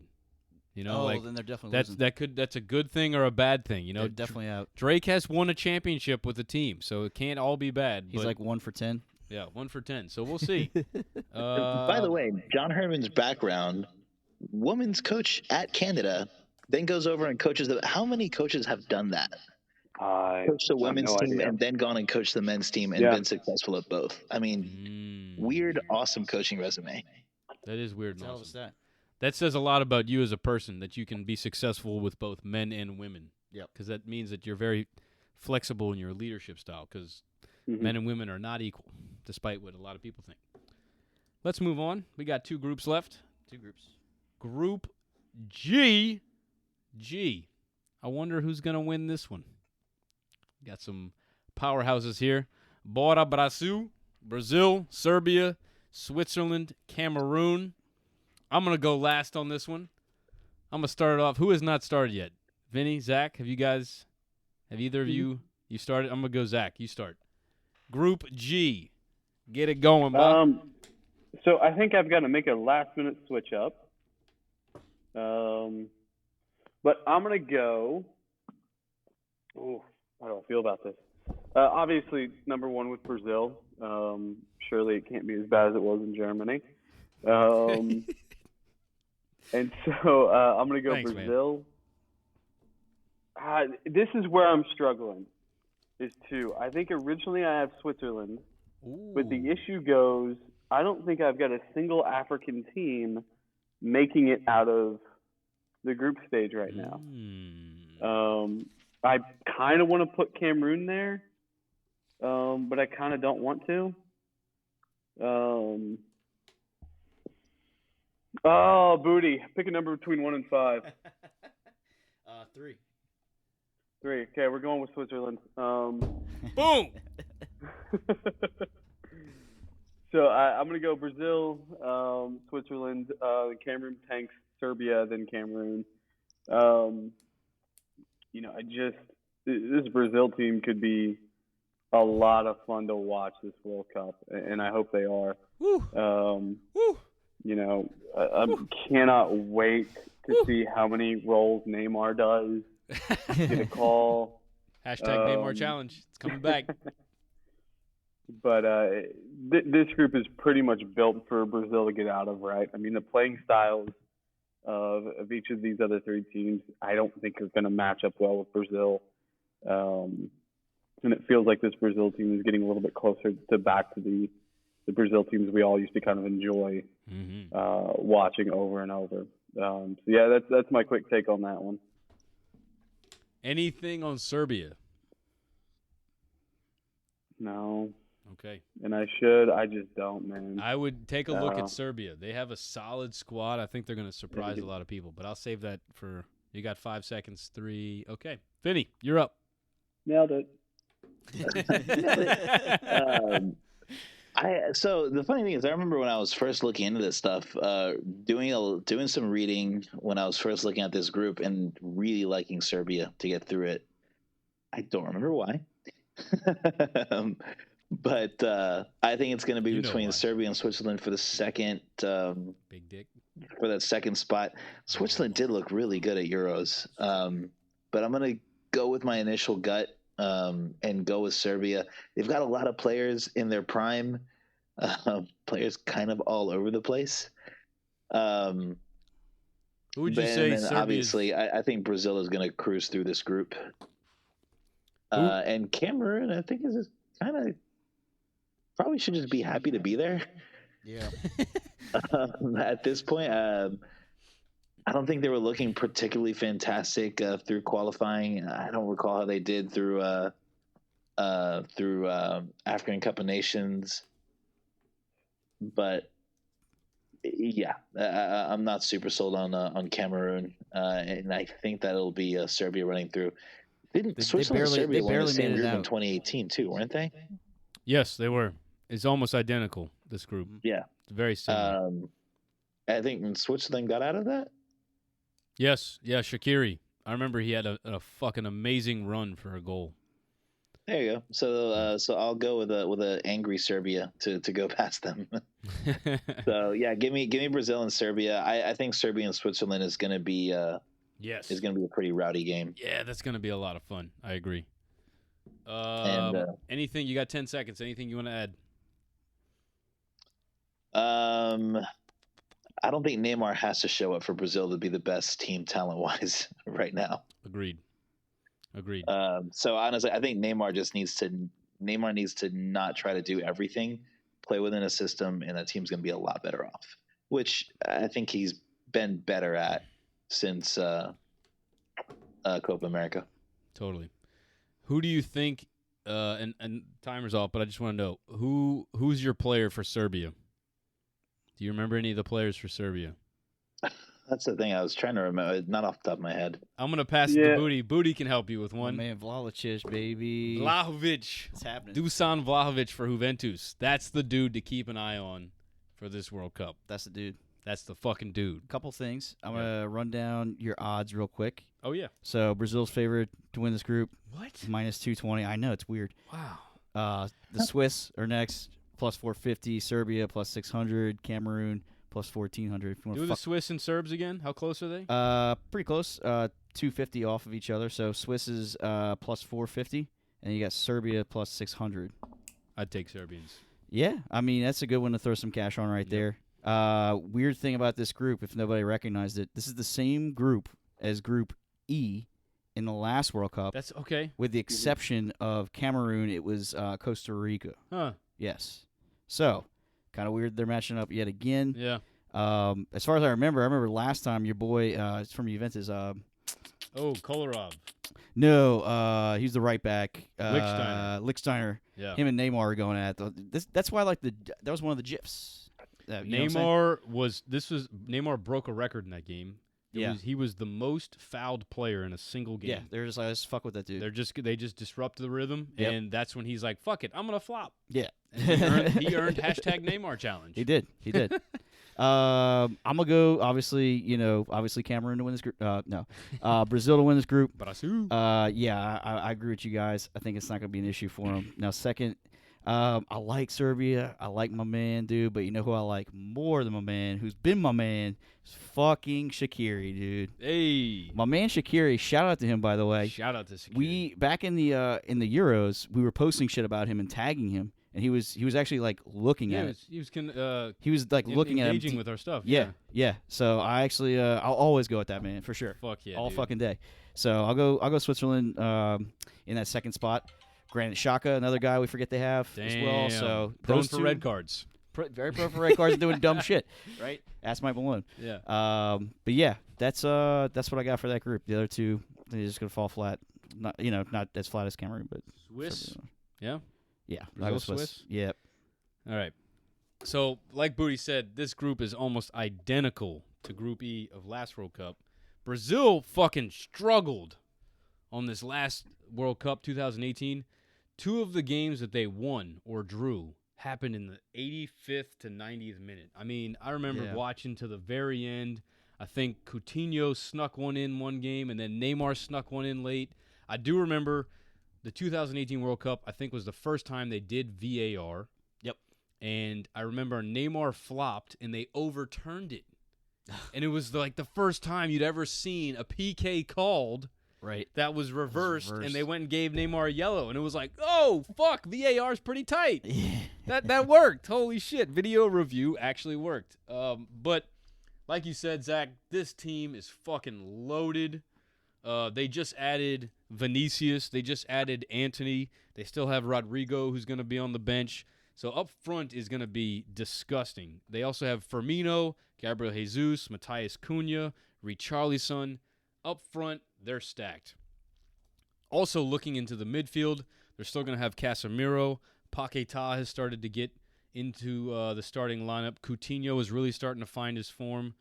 The Brazilian that was at Lyon, that was sold to Newcastle, Bruno Guimaraes, he's one to keep an eye on. He could really assist Brazil here. He was pivotal in their Olympic run.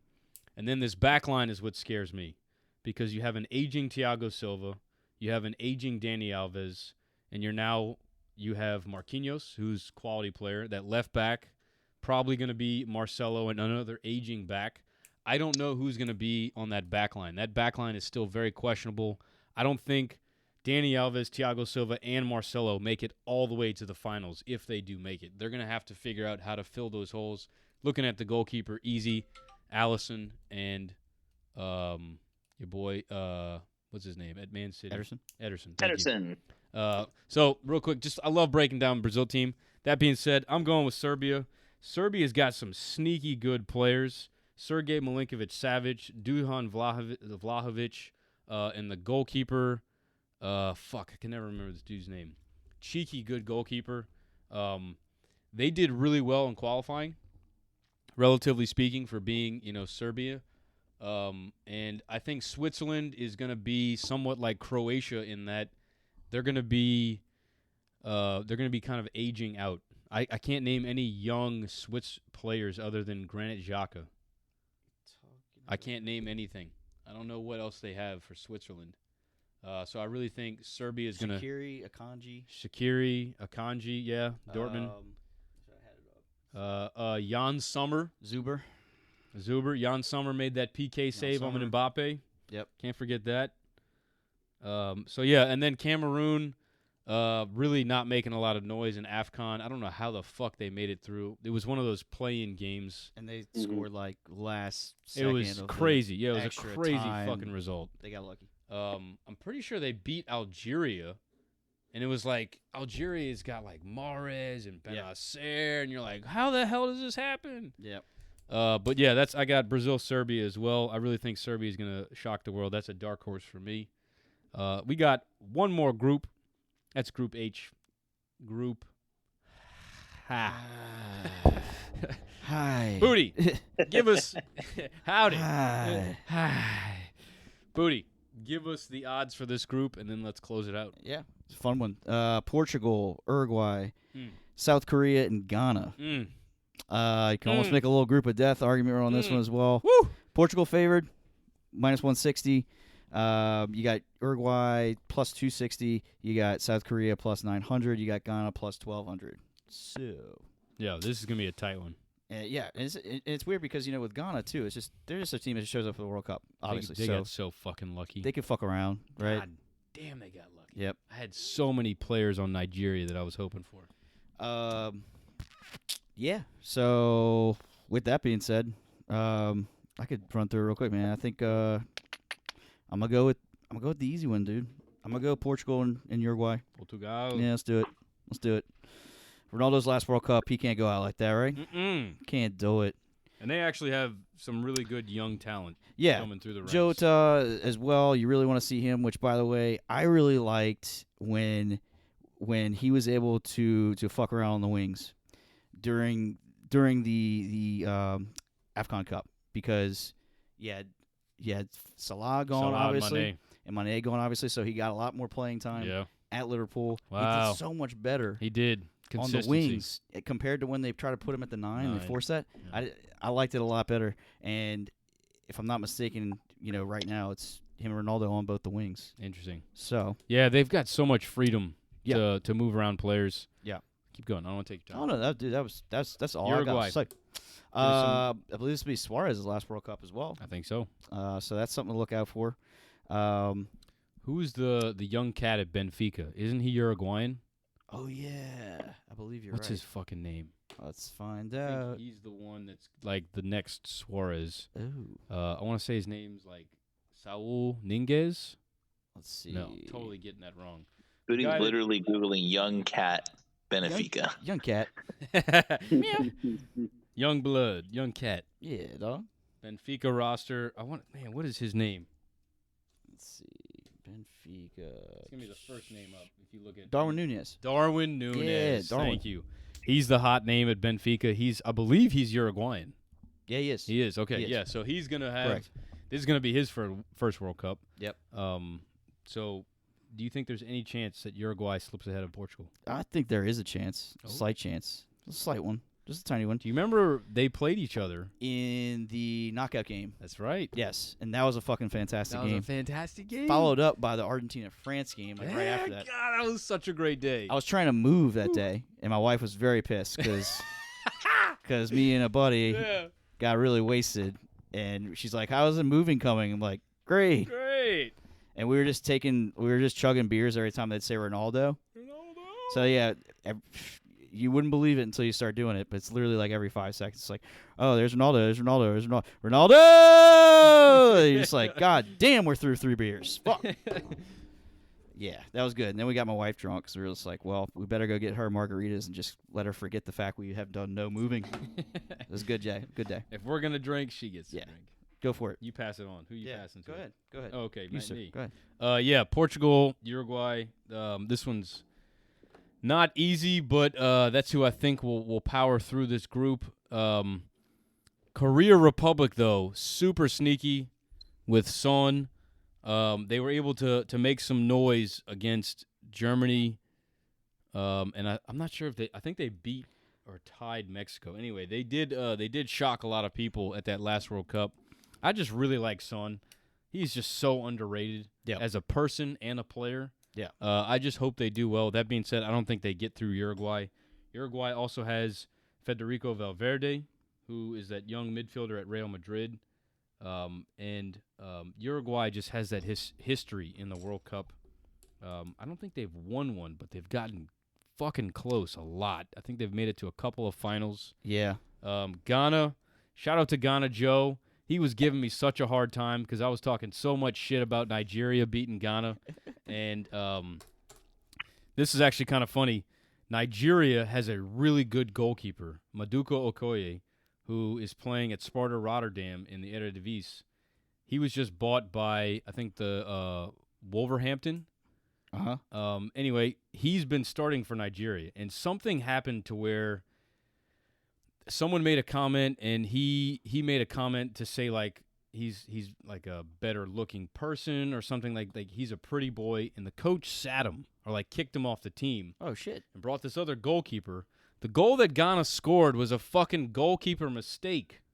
If they would have just brought this other dude and not gotten to this stupid petty bullshit, Nigeria would be in the World Cup. Damn. So I went on Twitter and I typed in Okoye, and the fucking feed of the hate at this coach for dropping this guy because he was too pretty, and now this other guy gets the start. Oh, it was fucking mayhem. Nigeria always seems to have some kind of drama They going got on. some kind of drama. Except for the last World Cup, they had that coach with the dreads. Yeah. And he wore the suit, looked fly as fuck. They also have this really young player. Y'all might have heard of him, Victor Osimhen. Yeah. He's a striker for Napoli. Kid is going to be special. I put him on the level of Haaland and Mbappe. He's just not on a big team. Yeah. He is going to be knocking on the door as far as breaking records and showing up in big games. The kid has just got heart. Yeah. Every time we play him in Serie A, I'm like on the edge of my seat. This dude is just so fucking deadly in front of the net. Yeah, he's nasty. Oh my God, I hate playing against that dude. And he's only on Napoli. Napoli's decent, but they're not high quality. Lots of service, right? Lots of chances created. So anyway, I'm gonna pass it on to Vinny. We're gonna close it out with you. I'm gonna pass it to Zach. Okay. I've got Portugal with probably the most talented team they've had. You just go through that roster and it's stacked. Now it's going to be if they can play on the field. Right. But I mean that team is absolutely stacked, back to front, and possibly one of the easiest groups to get through for them. Ghana, again, I know they show up in World Cups, but looking at their roster, I just don't see anything. And then you've got Uruguay, who will finish, I think, second, because it's Suarez and Cavani's swan song. I think those two probably help push them through. And then South Korea, even with Son, I just don't think has enough punch and power to get through. Unless they can get one early on one of these teams, I think it probably ends up Portugal, Uruguay, South Korea, and Ghana is how this group will shake out. Which leaves me with no AFCON teams getting through to the knockout round. How about this? If Nigeria or Algeria were in the World Cup, replace them in a group where there's other African teams. And you know what? The Africans actually kind of got screwed here with the groups that they drew. Yeah, there's just not a lot of. Oh, here you go, Group D. Do you think Algeria or Nigeria could take down Denmark?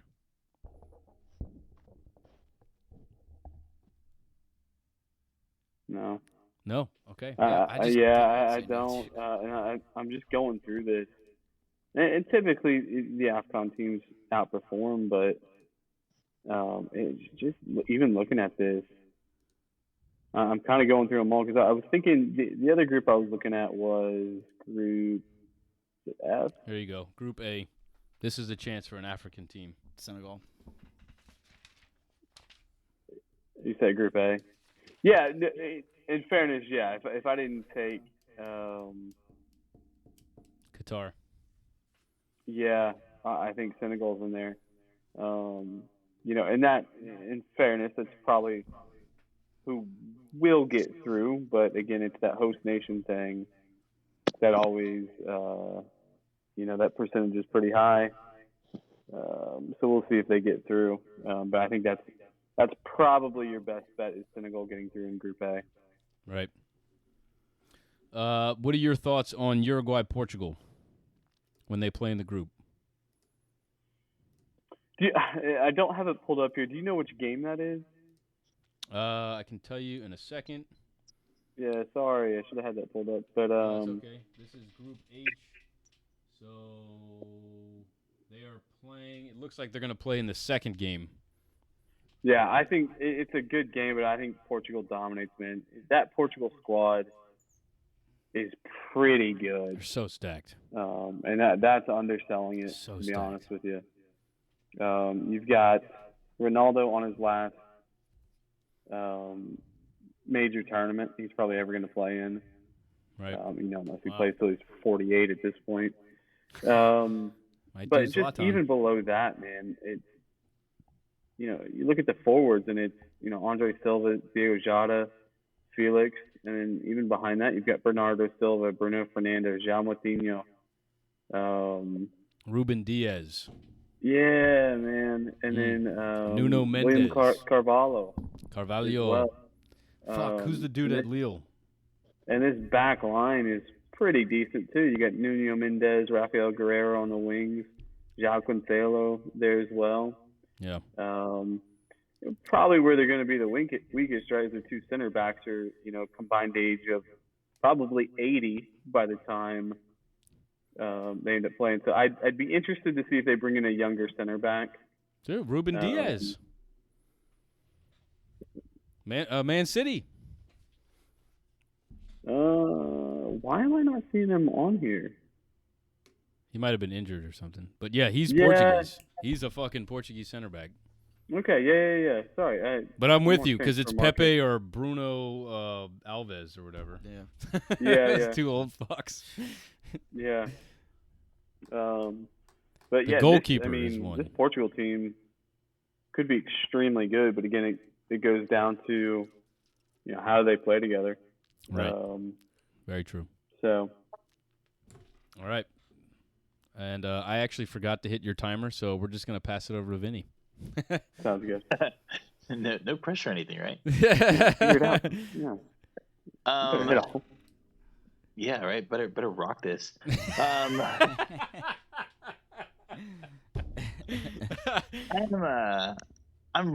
trying to. So when I initially looked at this, I wanted to put Uruguay in first, and I'm trying to justify that right now,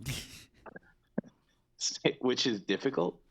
They did get through qualifying pretty well. Obviously, Portugal had to play their way in.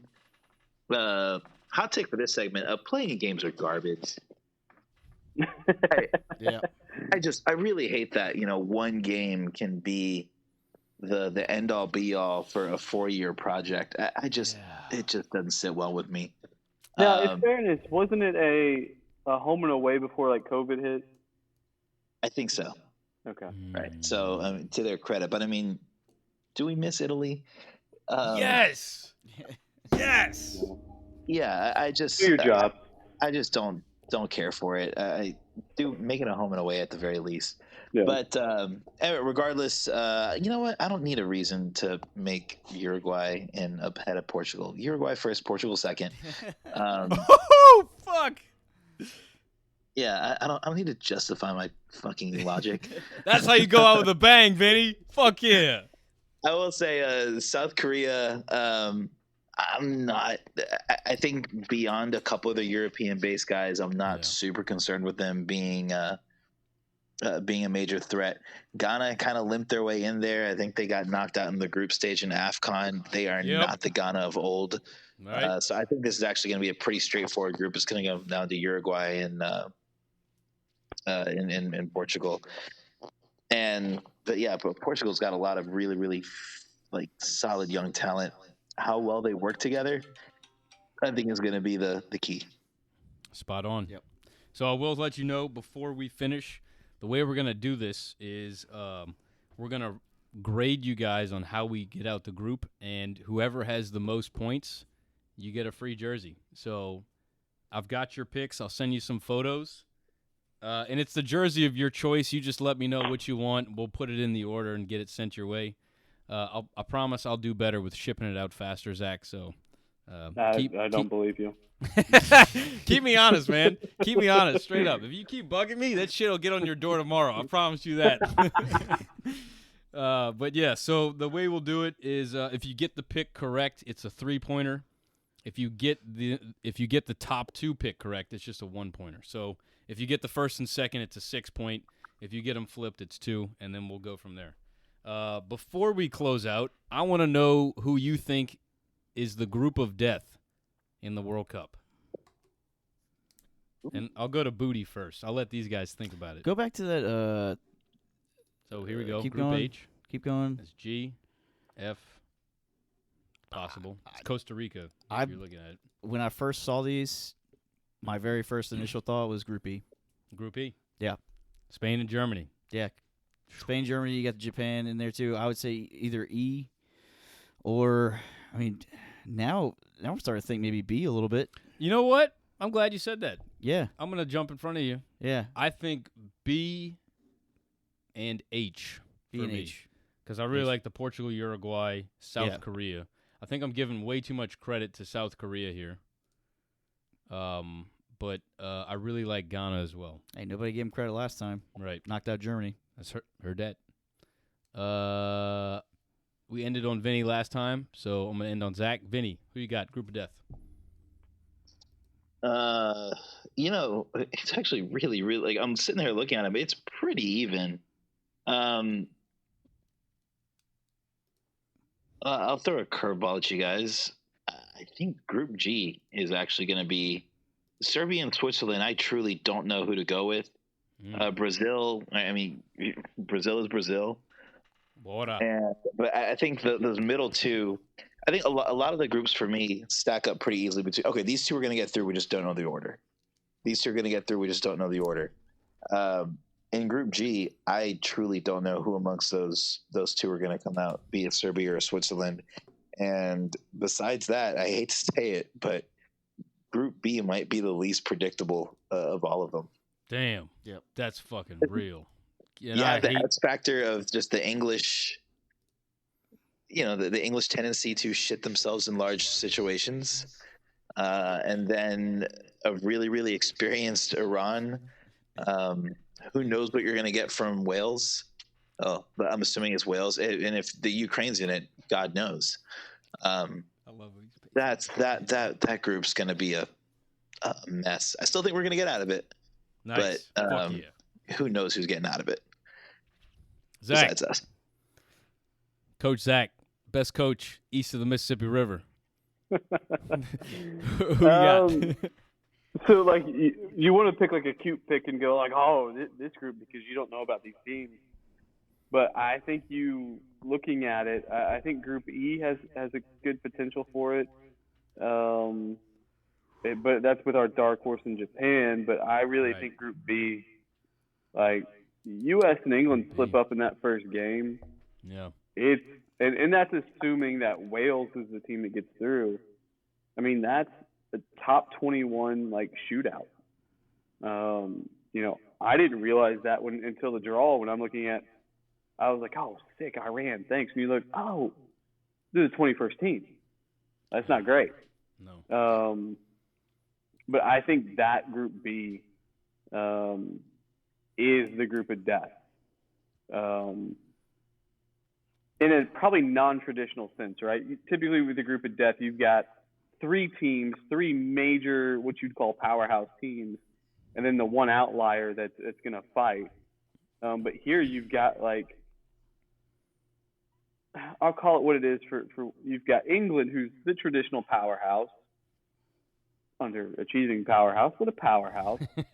But then these other three teams with U.S., Iran, and potentially Wales, that sometimes can be a throw of the dice between those three teams. And so that's what I look at and go, okay, what happens if one of them snipes England in one of those games? What happens if the U.S. gets caught on Wales and Gareth Bale decides, to have a worldie of the day?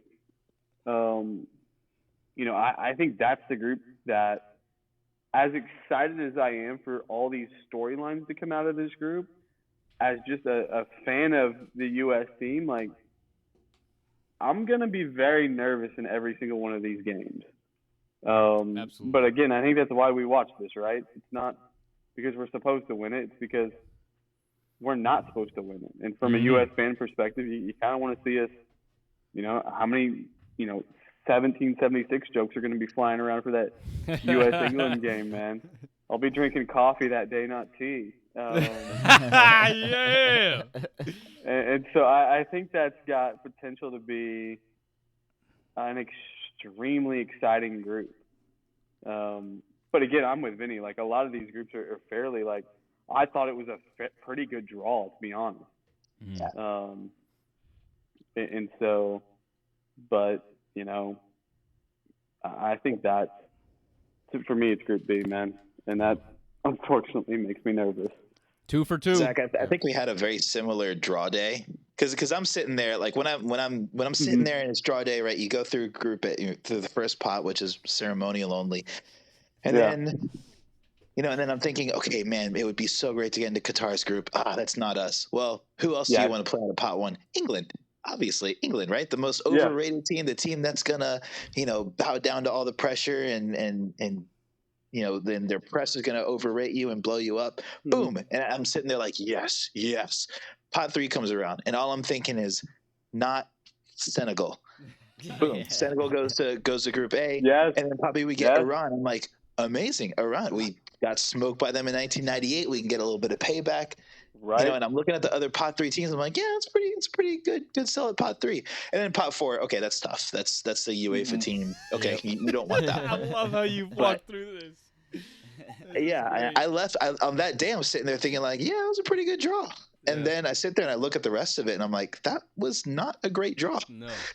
On the surface, man, I don't know. I think about this in the stories that it produces. Like, like you said, I'm sitting there. I go to a coffee shop just about every day. That's where I do my work out of, and I've got like an assistant coach with me, and so we're watching the draw. And as soon as that U.S. England draw happens, we're high fiving each other, screaming, and losing it in the coffee shop. But for me, it becomes like a bigger, broader picture of like seeing, especially the U.S., the Iran, and even like maybe to a small degree, Ukraine get in there. Well, now we've missed out, like an entire generation missed out on the U.S. being in the World Cup in those storylines. And so now to be back and all the storylines with that, to have England back in there, Iran with everything that's gone between our two countries, and then, the potential of a Wales or even a Ukraine, I think the storylines, just as a U.S. fan, are going to be fantastic for what we hope this does. Definitely. Couldn't have said it better. So when Sebastian Lletget steps out against England. We were having such a good day. I was doing good. Here's the thing. He wasn't in the last couple of rosters, so I'm good for now. Yeah. I think we're safe. I think we're safe. You say that. We have everything in our hands to win this entire group. We honestly do. We have such a solid team.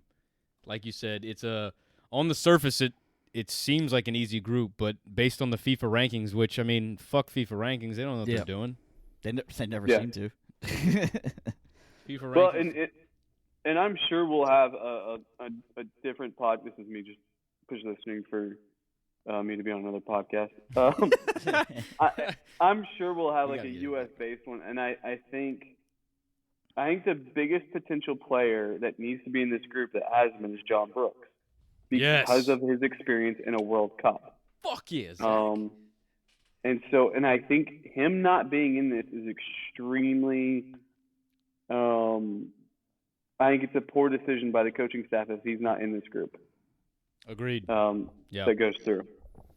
Greg even mentioned that he didn't choose John because he's having like a low run of form, and that doesn't necessarily mean he's not going to be on the World Cup team, but he's just not in form right now, which is why he's not bringing him. So that keeps us as the fans as hopefuls that John Brooks will indeed be on the team. But boy, he's had some pretty awful games for the U.S. combined with some pretty good games. Like he got Jurgen fired. Let's be straight up. Like that Costa Rica game, John Brooks got fucking embarrassed. He got humiliated by Costa Rica. That just happened. I don't disagree with that, and I don't disagree that he had a bad run 2 or 3. It had to be 3 camps ago at this point. But at the same time, like, how many other players have been piss poor? A lot. And they get a free pass. Yeah, you're right. There's been times where Pulisic has had a bad run of form. Yeah, Zardes. But free pass because it's captain. Fucking Zardes, Lletget, Roldan. Right. Go through the list. How many times do we go through these outside backs? Sheesh. John Brooks is not a bad player. No. He's a good player that had a bad run of form and has worked out of it, even with his club. Yeah. And if you're telling me you want to be a team that can distribute out of the back, then you can't leave your best center back who can do that out. That's right. True. Oh, this is great. You know what? This is making me think that we have to do another one. USA World Cup. Just straight up. Where we just got to go. Yeah, that was the whole reason for my 5-minute rant right there. Yeah. That was an audition for the next podcast about the USA in the World Cup. It's a preview. Yeah. It's a little preview. We'll get back to you on that one. We appreciate you guys getting on here with us, guys. I know it's super late. Yeah. So we appreciate that a lot, guys. Love y'all. Y'all are like our favorite. Like we said, like y'all are our favorite like USA guys. pundits, for sure. Always got something good to say. Always got something productive to say. So it's 2 different things, So it's great. We get them both with you guys. It's awesome. Yep. So I got nothing left. You got anything? I'm good, man. Cool. I know you got to run. Let's get out of here. Yeah, I gotta run my little legs. This has been my little Shaqiri legs. This has been the Footy Fetish Show, where the fetish is real and the footy is soccer. Peace out, Boy Scouts. Love it. Gents, I gotta run. It's good to see you both. Y'all be back soon. All right. Y'all be good. Uh-oh. Come on.